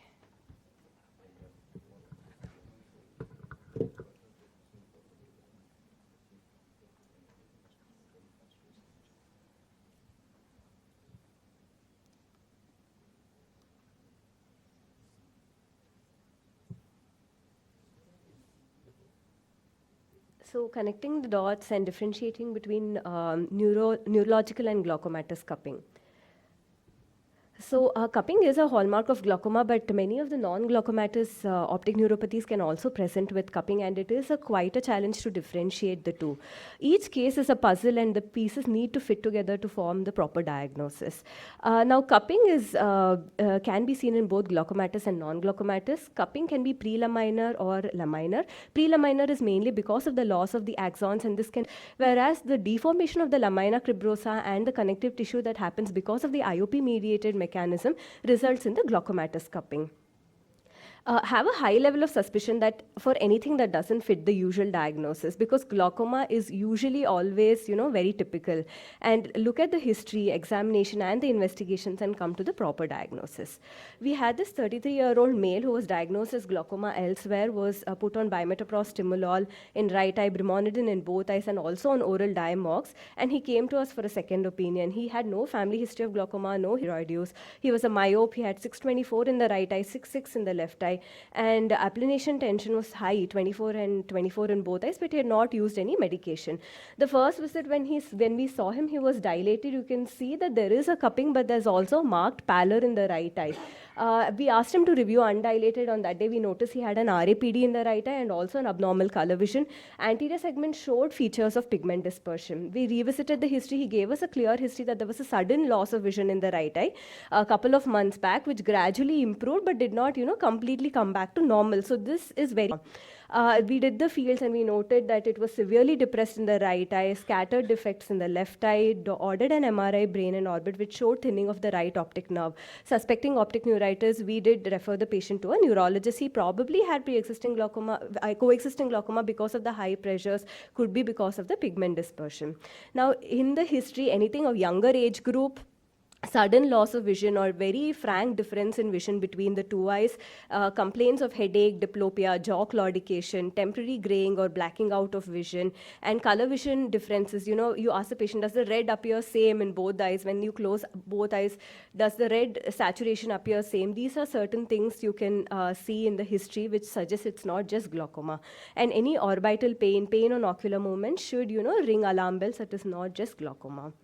Optic disc evaluation is the main thing, and there was one study in which 2 glaucoma specialists and 1 neurophthalmologist analyzed the optic disc photographs, and 44% of non-glaucomatous optic neuropathy was classified as glaucoma by at least one observer. 6.5% of compressive optic neuropathy is misdiagnosed as NTG, and only 21% could be diagnosed with just the fundus images alone. Now, coming to the glaucoma disc, it's usually very typical. You have a rim which is thin, but it is usually pink till the end stages. You have a focal defect with a corresponding RNFL defect. Disc hemorrhages are common in glaucoma, not so common in neurological cups, and you can see a corresponding RNFL defect as well. You can see some pallor, but it's usually in these, very advanced cases where there's a deep excavated cup, very advanced glaucoma, is when you see some amount of pallor. Whereas if it's a neurological cup, it's usually a very shallow cup, and the temporal excavation is more common. Disc hemorrhages are rare.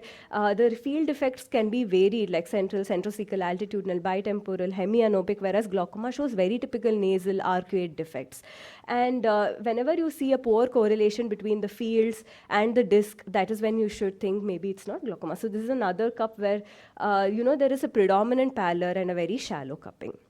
Now, other examinations such as reduced visual acuity, you know, glaucoma has a good central visual acuity till the end stages. So anything where the cupping is not much, but you know, the visual acuity, think of something else. There's a frank afferent pupillary defect. There is color vision abnormality. There is proptosis, ptosis, facial asymmetry, dilated episcleral veins. Anything which is not very typical, please look at something else. Now, coming to the investigations, field is the gold standard for both glaucoma and neurological. Neurological prefer a larger field like 30-2 or 120, whereas glaucoma 24 or 10-2. Whereas when you're seeing the patient for the first time, when you have a 24 as well as the 30, just to be sure. So this you can see central scotoma or something which is respecting the vertical meridian, then you look at glaucoma and non-glaucomatous. And in glaucoma, always the cupping and the field defect should match. You're seeing an inferior defect, inferior rim loss, inferior notch, you should be expecting a superior, arcade scotoma or a superior defect. If it's not matching, then go look back. And OCT also, you know, in glaucoma you see predominant superior and inferior loss, whereas here you can see there's a predominant loss of the temporal fibers. Papillomacular also suggests it is not glaucoma.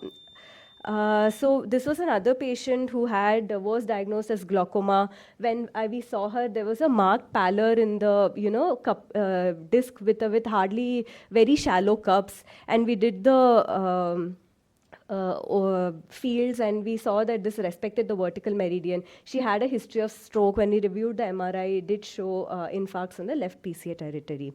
Another patient, an 81-year-old male, I saw him just 2 days back in the OPD, was diagnosed as glaucoma, history of CABG. He had a macular scar in the right eye which explained the vision, was put on drops left a bit, but then again there is a marked pallor in the left eye. The fields which was done a year ago showed some central defects. I have called him again for a repeat field. This was his OCT, again shows a marked, temporal thinning in the papillomacular bundle. So again, I'm thinking this is probably not just glaucoma and there is something else hiding behind. When to look for an alternate diagnosis, NTG, especially if you're suspecting unilateral of the frank afferent pupillary defect, reduced central visual acuity, pallor is markedly more than the cupping, visual field progression which is rapid and progressing, despite normal IOP, normal diurnal, normal central corneal thickness. And there's a mismatch between, and if there is a OCT or a field which is showing visual vertical defects. There's another patient who was referred to me because of progression in the visual field, but with seemingly well-controlled IOP. You can see all the pressures here. Always, it's just 10, 12. Pachymetry was also normal. And when we saw her left eye, there is a marked pallor in the left eye. So this was her field, which was done in 2023. And then in 2024, you can see it's almost like an inferior altitudinal defect. We did a carotid Doppler which showed significant stenosis in the left common carotid artery, proximal internal carotid artery, referred her to a vascular surgeon. So sometimes glaucoma, something else can also be there. So just last slide, when to get an MRI, low visual acuity, vertically aligned visual field defects, younger age group, any other neurological signs you see in the patient, then get a MRI. Detailed history, evaluation, investigate accordingly, follow up and form a diagnosis, and always collaborate with your neurologist and radiologist to come to the best diagnosis. Thank you.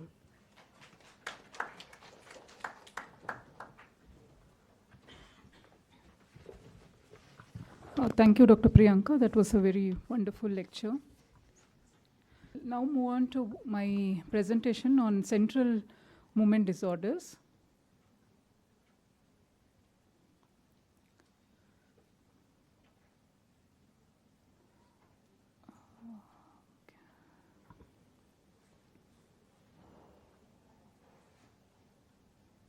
So most of the time, the third, sixth, and the fourth cranial nerve palsies are easy to diagnose. And if you have read the Neurophthalmology well, it is more like a simple maths, like 2 + 2 is 4.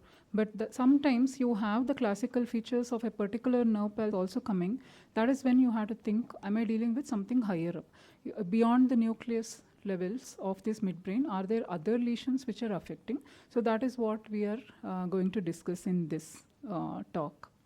So for the think above the nuclear and internuclear levels, we have many different lesions, like patients who are presenting like a partial third nerve palsy. So those are the cases when we actually have to think of other disorders.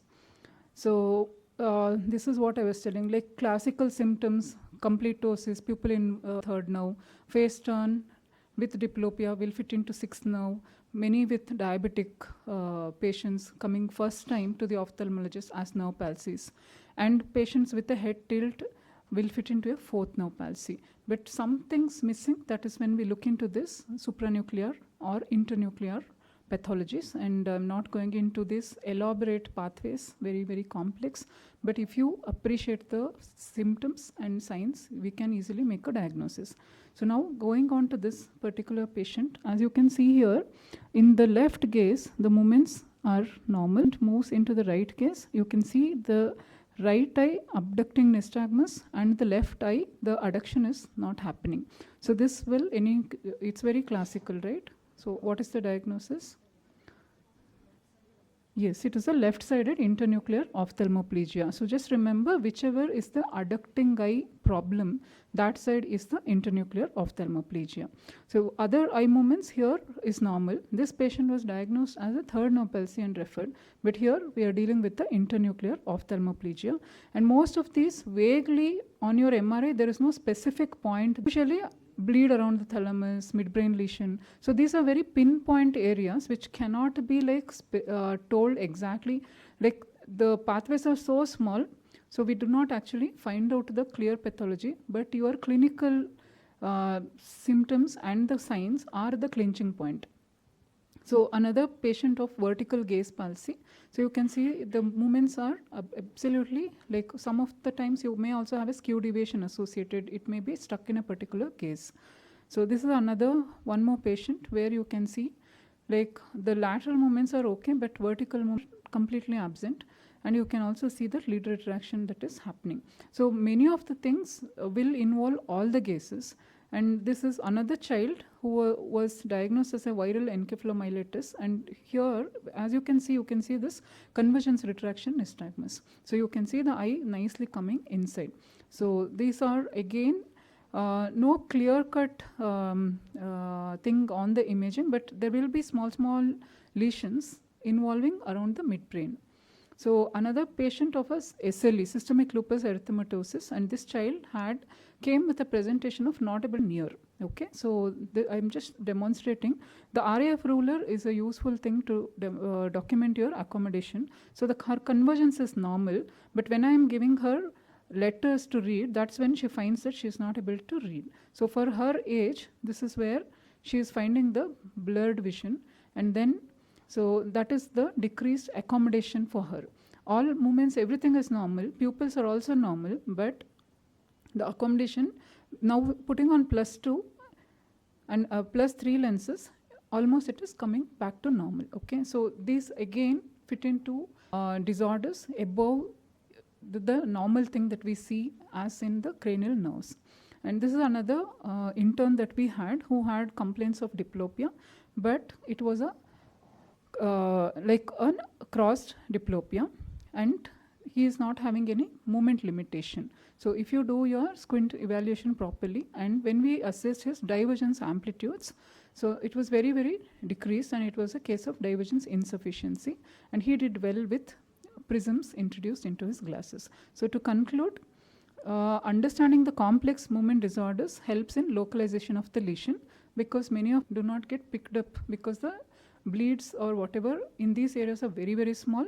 So it is our responsibility to pick the clinical finding properly. And most of these management is conservative, but you can use prisms and plus lenses if there are issues with accommodation and convergence, and also for the diplopia. Thank you very much.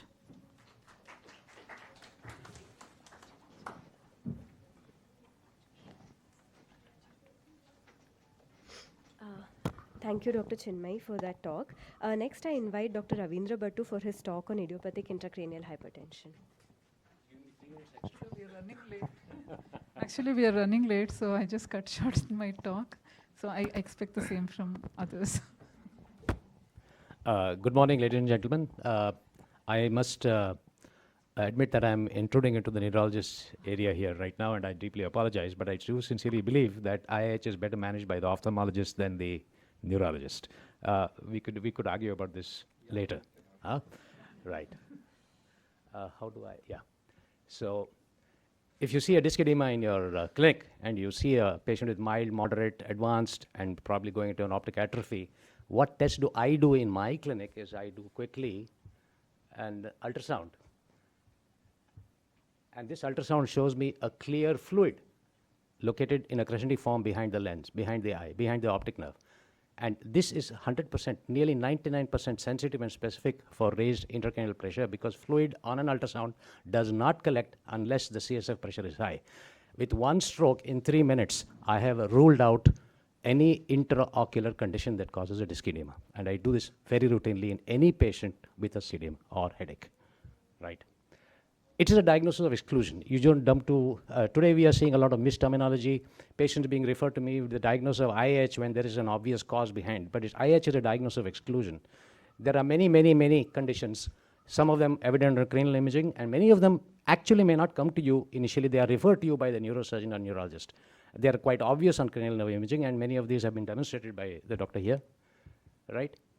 But what is very important for you, and this is where you ignore chair time when you see, you hear in the conferences. Chair time is very important here.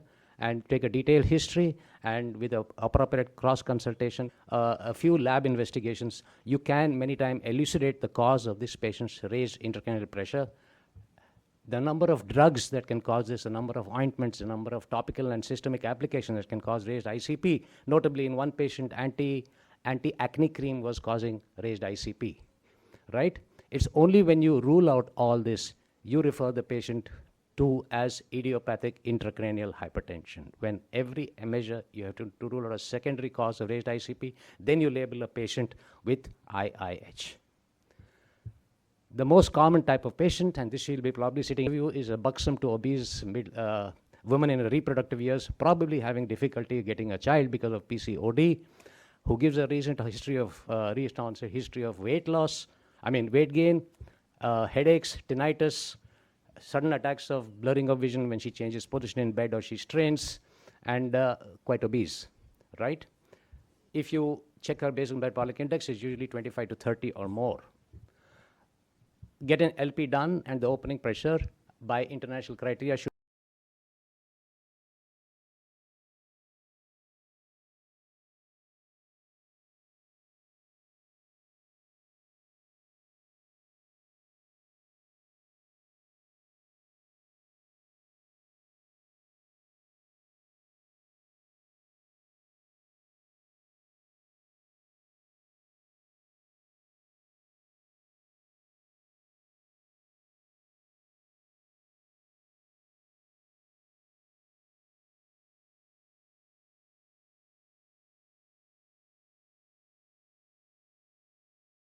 be a more than 250 millimeters of water. But again, I must say that this depends largely on how it is performed. An LP can be misleading because you might still see pressures lower than less than 250, and you might see fluid around the optic nerve and symptoms of IIH. Again, like intranormative and normal intraocular pressures, normative is unique to the particular individual. Normal is a statistic. I would say that the opening pressure should be taken with relation to other clinical features that the patient has. You do an MRI scan on these patients, and you'll find the classical signs of raised ICP. Most of them are soft signs, empty cella, and you may find that the retrobulbar optic nerve is dilated with fluid. Sometimes you see this picture even in the absence of raised ICP, and the most important sign here is the fact that you may not see the entire optic nerve in one section of the, because the optic nerve is now dilated and contorted, and you'll see a flattening of the posterior pole of the eye. These are more hard signs. And on an MRV, you might find that there is a stenosis of the junction of the lateral sinus and the sigmoid sinus.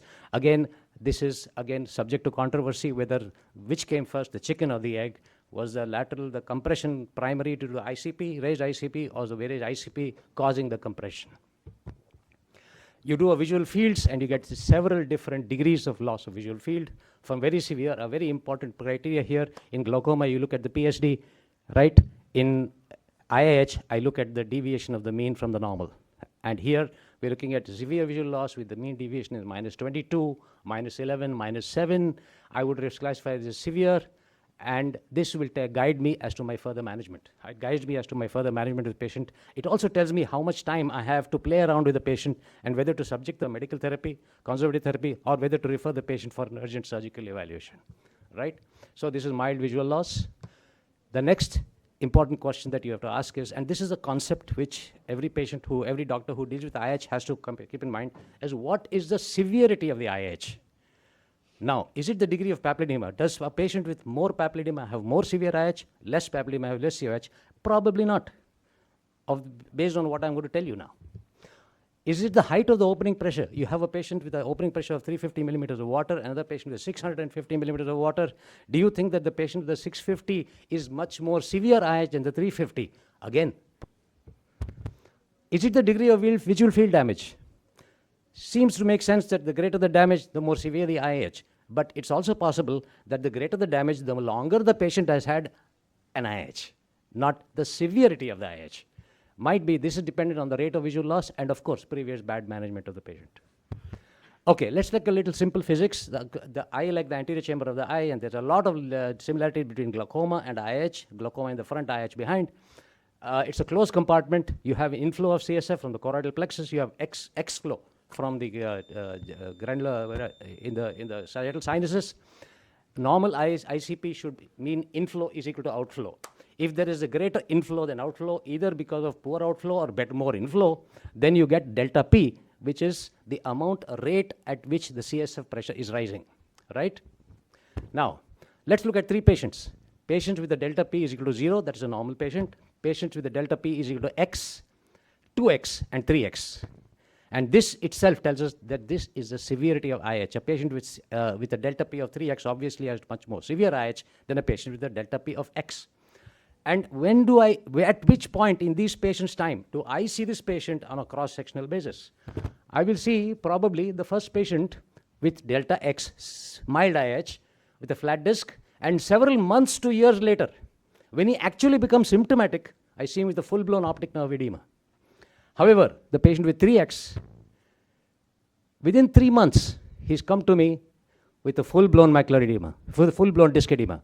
Now, when I see the patient the first time, they both look the same. So, does the severity of disc edema correlate with the severity of IH? Probably not, right? Now, secondly, the appearance of the optic disc does not necessarily correlate with the severity of damage of the visual field. And you can see this both having the same degree of papilledema, but one has got very significant visual loss, high loss of MD, and here is a moderate loss of MD, right?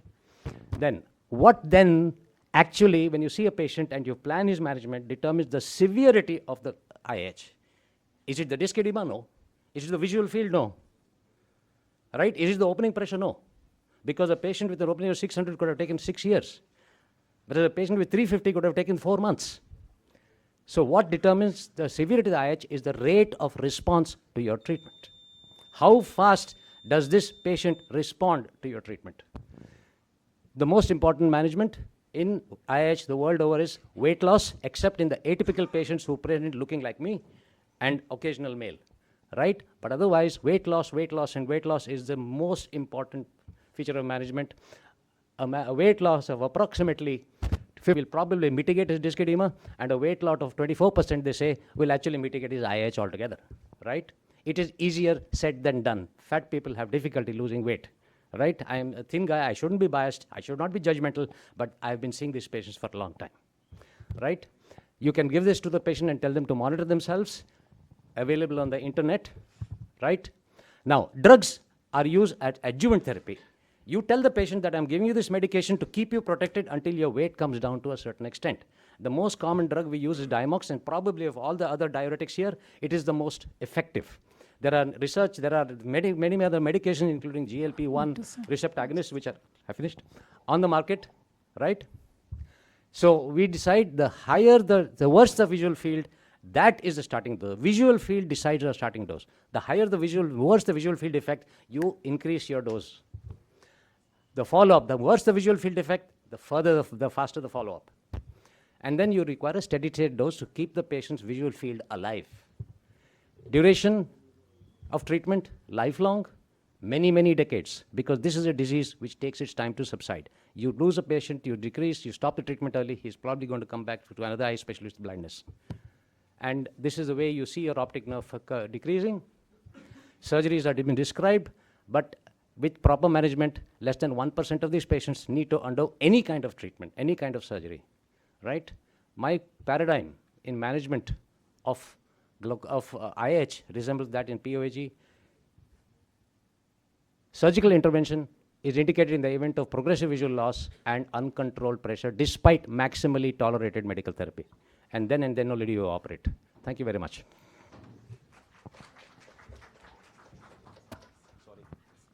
Thank you very much, sir. We'll take questions later because we're running short of time. So next I call upon Dr. Rajesh Parekh for his talk on critical flicker fusion frequency.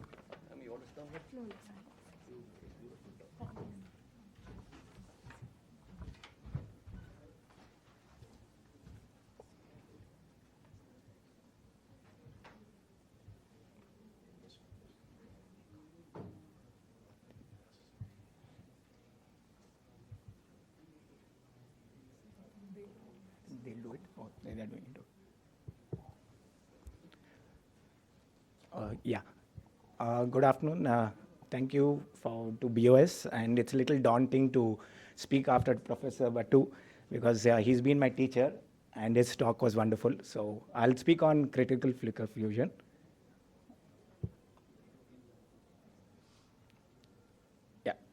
Basically, critical flicker fusion has been there from the 1900s, beginning of 1900s. Eventually, it has been lost because there are other tools which can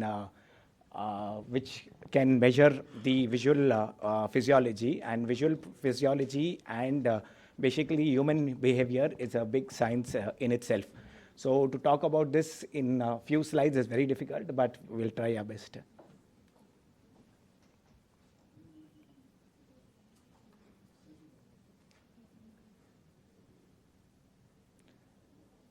So basically, critical flicker fusion is when flickering light of certain hertz is when the patient or the subject is looking at the flickering light, and when it comes to a steady gaze, steady light, that is what is the measurement of the critical flicker fusion. That is the critical flicker fusion threshold. So it is being used for a lot of things, including display, human behavior, and for cortical arousal. Yeah. It showed up, yes. You want to play on this? You can try to play on this? No, yes.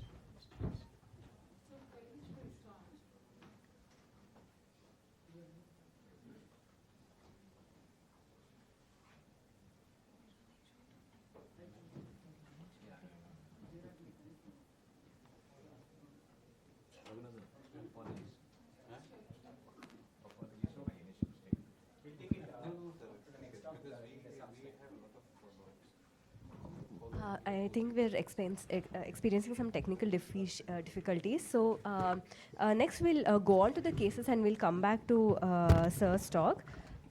We'll now be having a case presentation of patient with a droopy eyelid myasthenia gravis by Kailash Chabria.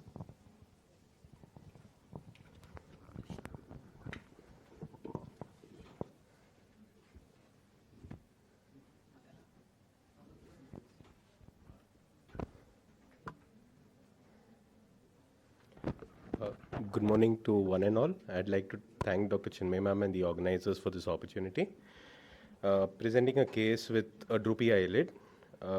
This is a 46-year-old lady who presented with a unilateral right-eyed droopy eyelid, which was very variable. At times, she was perfectly she had a very bad ptosis.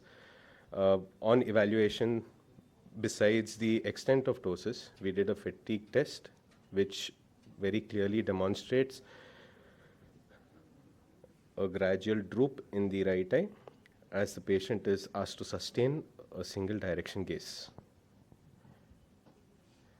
So after the droop test, the ptosis is increased with only 4 to 5 millimeter of the palpebral fissure visible.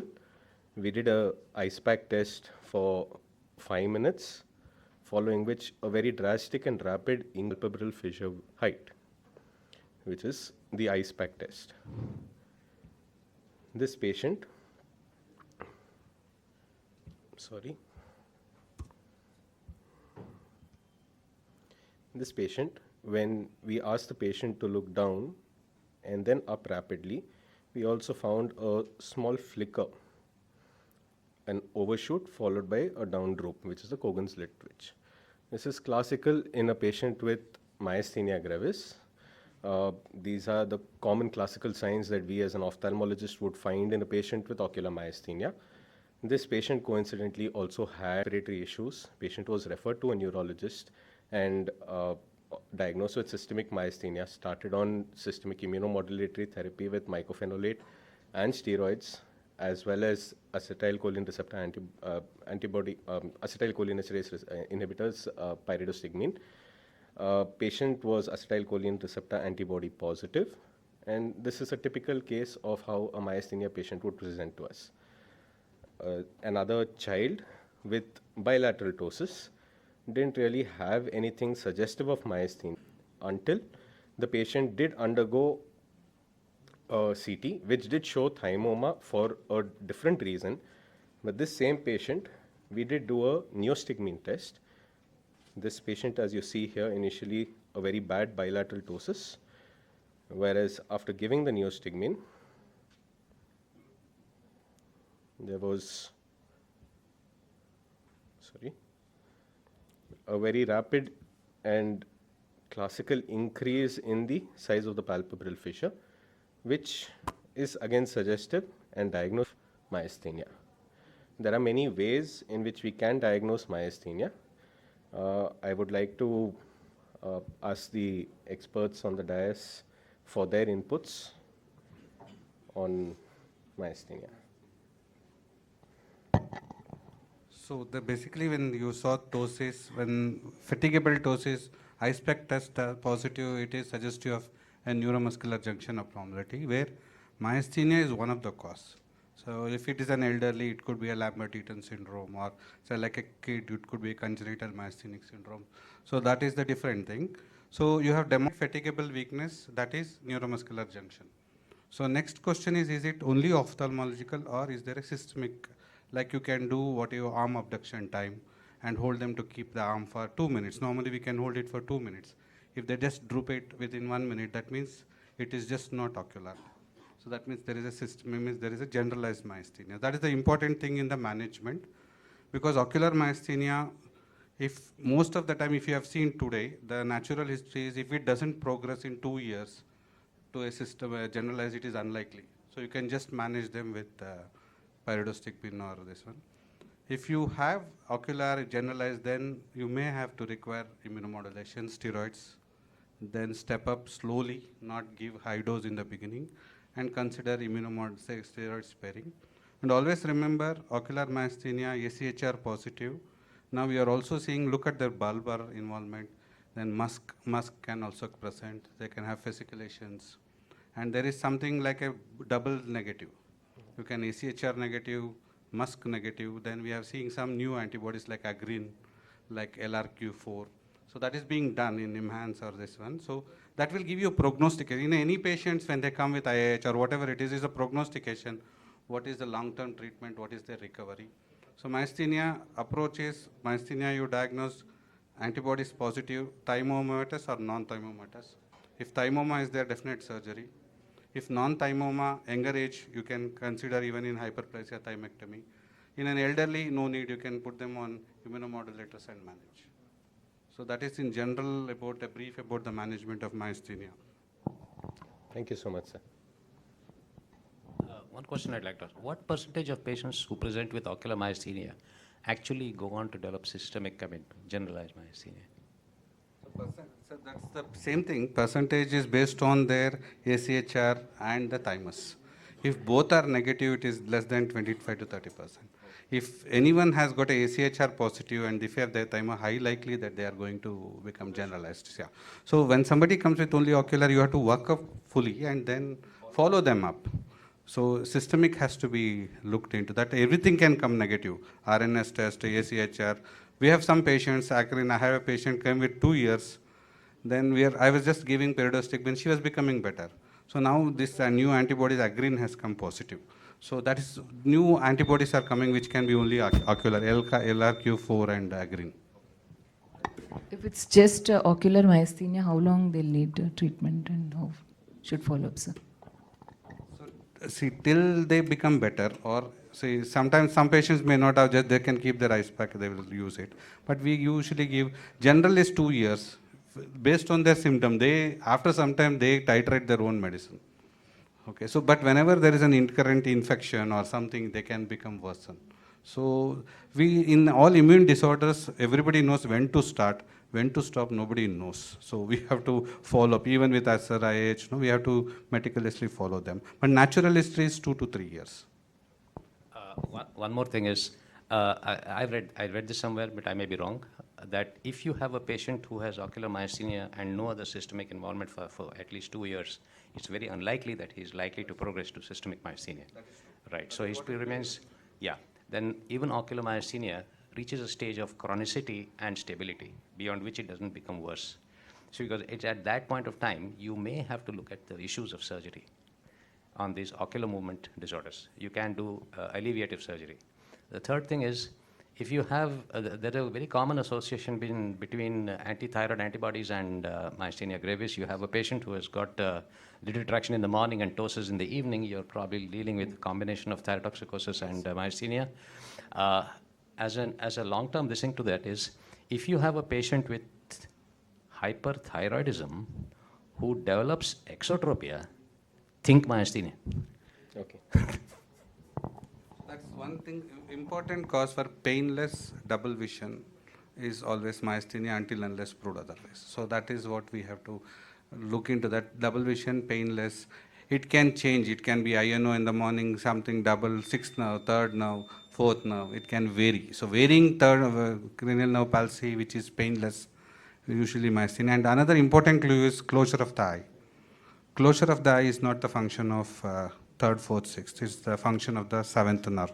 If somebody has got ptosis with weakness in the face, closure of the eye problem, it is definitely myasthenia, means neuromuscular. It cannot be intraaxial if they are walking, talking.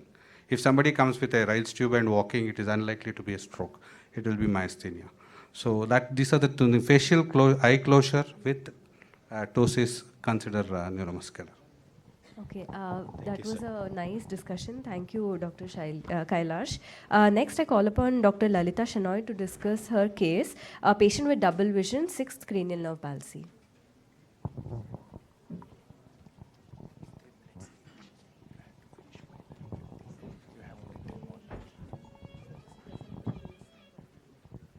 Since we are running short of time, we've fixed about 3 minutes for each case. I'm sorry. Good morning, all. At the outset, I would thank boss for this opportunity for the presentation. Whenever a patient comes with double vision and we are considering a 6th nerve palsy, it's always a common scenario which comes into our mind that the patient would be an elderly patient who is a diabetic with uncontrolled sugars or a hypertensive who has been presenting with a 6th nerve palsy. But here I would like to say you at the a different scenario and how to go about it, whom does we need to and whom should we consider to refer, and also a take-home message. Here my patient is a 3-year-old female, was brought by the parents who wanted a squint evaluation, and they gave the history that the child had an inward deviation of the right eye, which was noticed by the school teacher, where they confirmly refused that it was present, the squint was present since birth.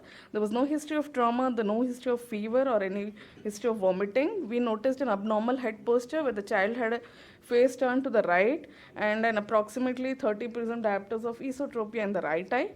And the child was quite uncooperative where we couldn't easily assess the the extraocular movements. So we tried to evaluate with the help of doll's eye movement, which, when a child is not cooperating to see the gaze in which we are asking, we try to turn the head and assess the movement. And we could see that there was limitation of abduction in the right eye, whereas it was normal in our left eye. And rest of the anti-segment examination in the posterior, including the pupil examination, we found it to be normal. Meantime, we consulted and at this point we concluded that this could be a provisional diagnosis of a 6th nerve palsy. So, which was an incomitant squint, So that could be the reason, could be a sixth nerve palsy. So we, in this age group, we should consider if other, so I mean the cause for it. So we did an ENT evaluation, a neurological evaluation. Neurology and ENT were uneventful. So what to do next? So it was a child who had a recent onset incompetence squint. So we proceeded doing a neuroimaging where the CT scan was done with the plain and contrast. CT showed on axial scan a hyperdense irregular lesion which was noted involving the posterior limb of capsule, the thalamus and the right midbrain, also the pons. So it's probably a hematoma. So at this point, I would like to highlight the role of neuroimaging in a patient who presents with an acute onset of nerve palsies or incompetence squint. All patients who are more than 50 years of age, whenever you find a bilateral involvement is associated with pain, we should image. And as I told in the beginning of my presentation, it could be an old age person also. But however, in old age, the indications would be when he doesn't have a risk factors like diabetes or hypertension, resolve with his symptoms for a duration more than 3 months, when the worsening of symptoms are noticed, when there is multiple cranial nerves are involved, when the patient has other neurological deficits, and there is always a history of malignancy should be ruled out. And if we found history of malignancy, then these are patients who should be considered for neuroimaging. So blood investigations are a query. Definitely neuroimaging comes first. Next, how to proceed with these patients? We referred it to patient for a neurologist and a neurosurgeon consultation. However, there are many other situations, there are other scope we should consider, like an ENT specialist when we find it as a source of infection to be in the middle ear. A neurosurgeon, if it is an ICSOL, I mean a space occupying lesion, an intracranial hemorrhage, or any patient with trauma presenting as fractures. And neurologists are always a need when it's an infarct. It's a meningitis patient who has an IAH, a demyelinating disease, cavernous sinus thrombus, and a vasculitis.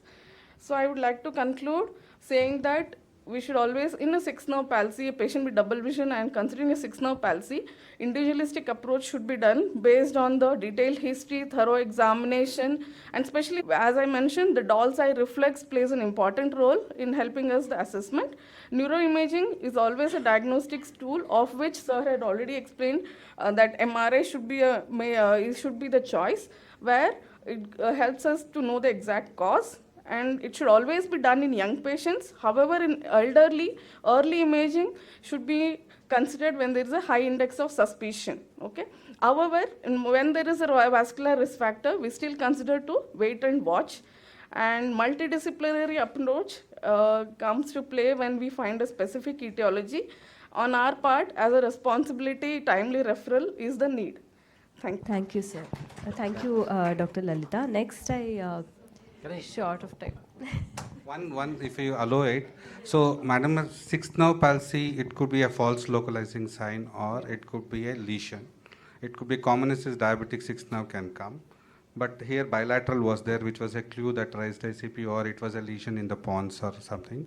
So always look for associated other cranial nerves involvement. Look for any intraaxial like ataxia, double vision or imbalance, dysarthria.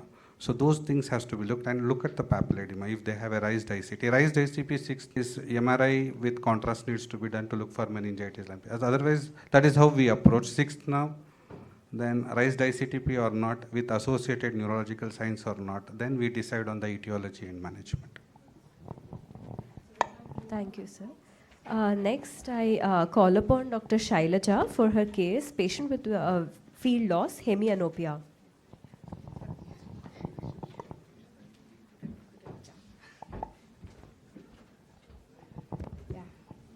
Good morning, everyone. I think I'll just go on with the slide. This is a case of for 40-year-old female with complaints of headache and blurred vision for 6 months and vomiting for 4 months. She was evaluated already by a neurologist for these symptoms, and she had already undergone the CT brain, and blood workup was also done. The CT brain report showed cellular and supracellular mass lesion with calcifications causing obstructive hydrocephalus, and lesion was mostly hyperdense on plain scan with chunky calcification. Along with routine blood investigations, the serum cortisol levels, growth hormone, prolactin, and thyroid hormone levels were also tested, most of which were found out to be within normal limits. And with these reports, she was referred for an ophthalmic evaluation, and on ocular examination, her BCVA was 6/6 and 6 in both the eyes. Anterior segments were mostly normal except for sluggish pupillary reaction in both the eyes. Intraocular pressures were normal. Fundus examination showed bilateral disc edema, that is papilledema. So this was a 40-year-old female with symptoms of headache and blurred vision. On ocular examination, found to have papilledema, and her CT brain showing a cellular and supracellular mass lesion with obstructive hydrocephalus. So the next investigation we did was the visual fields. In this patient, there was a gross diminution of peripheral. She was left with only tubular vision in both the eyes. So since there was a clear signs of raised ICT, she underwent a right ventricular peritoneal shunt, and she was advised follow-up 4 weeks later with neurosurgeon for a definitive management. Follow-up after 2 months with neurosurgeon, the CT report, repeat CT report showed a same lesion with shunt in situ in a collapsed right ventricle and dilated left ventricle. MRI report also showed a heterogeneous lesion in the supracellular region. And at this point, she also underwent a analysis and VEP were done. In RNFL thickness, there was a slight, high, low normal values of thinning of RNFL in the nasal and temporal region. It was more on the more evident in the left eye. However, her VEP values, the waveforms were normal, probably because her central vision was unaffected. So she underwent a terional craniotomy with craniopharyngioma decompression, which was a surgical decompression, and the histopathology report showed a craniopharyngioma type. So after this definitive management, since based on histopathology report, she was also planned on adjuvant radiotherapy. So on subsequent follow-up 2 years later, her ocular examination, the BCVA was in 6/6 and N6, and color vision was normal. Anterior segments were unremarkable, and fundus examination showed optic discs showed mild temporal pallor.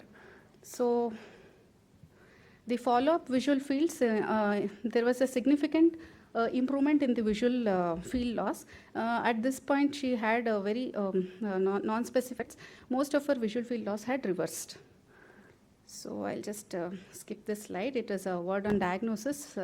Craniopharyngioma is not, most common cause for cellular mass lesion would be pituitary adenoma, but in this case it was a non-pituitary tumor, which is craniopharyngioma is one of them.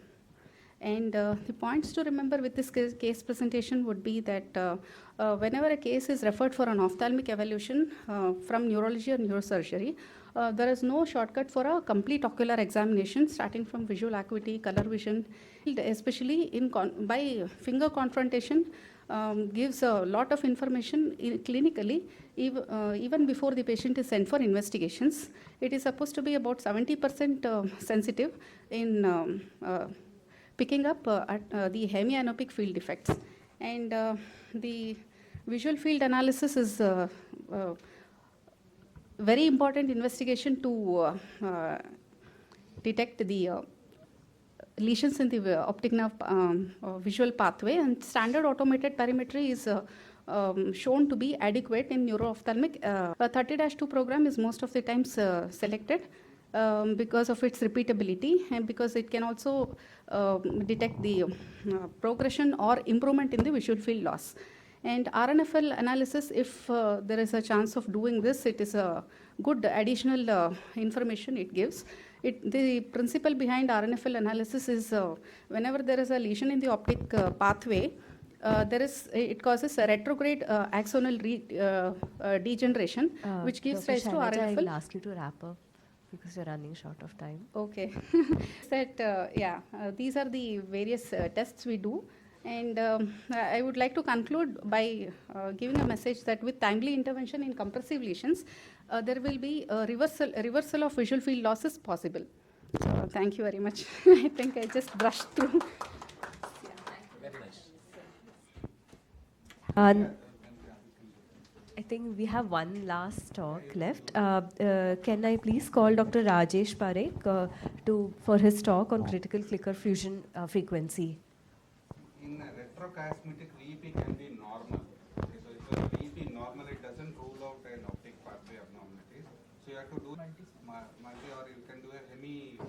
ME field, if you do VEP, you can pick up the conduction of knowledge. Otherwise, routine VEP may be normal in chiasm lesions.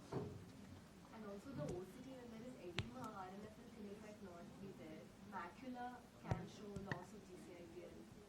Would you consider that a redundant investigation? If it is a less sensitive, it will be less true that there is an Fine. Okay. Yeah, I'm standing between the surgically delightful retina session, so I'll make it quick. Basically, flicker fusion as fusion, it's defined as a frequency at which the flickering light can be perceived as a continuous, and it's used to assess the temporal vision. So all of us, you know that there's a spatial and a temporal vision. So the temporal vision is what we are assessing. Basically, the upper level of one's ability in the visual processing is described as critical visual threshold. So basically, this has been there since the early 1900s, and it was described for certain disorders like glaucoma and retinal disorders. And later on, there were other indications which added on to this. Taylor used this thing for glaucoma, and this test is what he used was called flicker modulation sensitivity. Basically, the temporal vision is related to motion perception. So the retinocortical visual pathway, which feeds into the motion analysis, we are basically assessing that. Because of the poor understanding of the technique and equipment limitations, we have it's a limited in clinical applications, but it's a useful test. There are internal factors like age, sex, circadian variation, which can play a role in this affecting the CFF results. So this is age. If you see that there is a 49 at 18 to 21, it's about 49, and as the age grows, it's about 35 at 44 to 45 years. Even at sleep, if you see, if a normal sleep is around 29, and then if it disturbs sleep, it falls to 25. And even it's being used for assessing visual, basically video games, and which they found that it is increased in video game because of the high usage of the visual processing.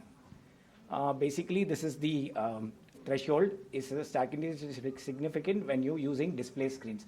So when you are using a lot of video games and using a lot of display which has motion in it, it's tend to show that there is an increase in the visual cortical flicker, the critical flicker fusion. But of course, we all know the harmful effects of the critical flicker fusion, where there's mental stress, addiction, and mental visual fatigue. This is one of the machines what we use. It's an indigenous machine, and it measures the different forms, but the instruction is and so we increase it at every 1 hertz, we increase it, and when we ask the patient to press the light or press the button when the flickering stops, and that is what is recorded as the flicker fusion. So this is, I won't go into too much of detail of the machine, but these are the background luminous and the background. Okay, where are we using this critical flicker fusion machine is, we're using it for demyelinating optic neuritis. So if you don't have visual fields and VEP in your setup, you can use a simple machine, and you can detect whether they are in the optic nerve, and you can rule out optic neuritis in this. So this is the affected eye and contralateral eye. In myopia, again, if it's in extremely high, and those in moderately high, there's not much significant, but there is significant in myopic patients. Again, differentiating between optic neuritis and NAION, you can differentiate it, but the 24 hertz is what is the specific for optic neuritis. In cataracts, you can rule out if there is, especially dense cataracts, we cannot rule out any simple test. It will tell you whether there is a decreased, if there's a decreased critical flicker fusion, you can say that there is an optic nerve thing. So it's easy to document. Now, increasingly, it is being used in Alzheimer's disease, and it is found to be decreased in Alzheimer's disease, and also in pituitary neuroendocrine tumors, this is being used. Also, the other indication is hepatic encephalopathy, where the CFF is being used. Chloroquine therapy, it can be used to monitor the patients, and we can, if there is a decrease in the critical, we can think about stopping the chloroquine therapy. So in conclusion, basically it's an easy, and you don't require much training for to do this test. It's an inexpensive machine compared to our visual fields and thing, and it takes only a few minutes for the patient. And an accurate refraction is not essential, so it's useful. You don't need to have a refraction or optometrist to do the thing. And it's used as a cognitive function in is objective simple test. And it's because it's not affected by language or any education. You don't have to teach the patient how to do the test like a visual fields.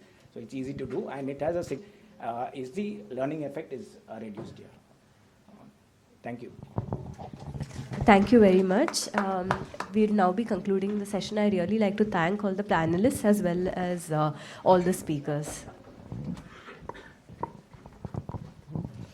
Yeah. Thank you, and very sorry to hurry you up. Welcome all for the retina session. So I request Dr. V.R. Sharavanan to occupy the chair. I have Dr. Sharavanan and Dr. Veerbhadra Rao chairing the sessions, and I'll be moderating. Dr. Rajesh, Dr. Karan, and Dr. Priyanka Singh will be the panelists. I request all the panelists to occupy the front chairs.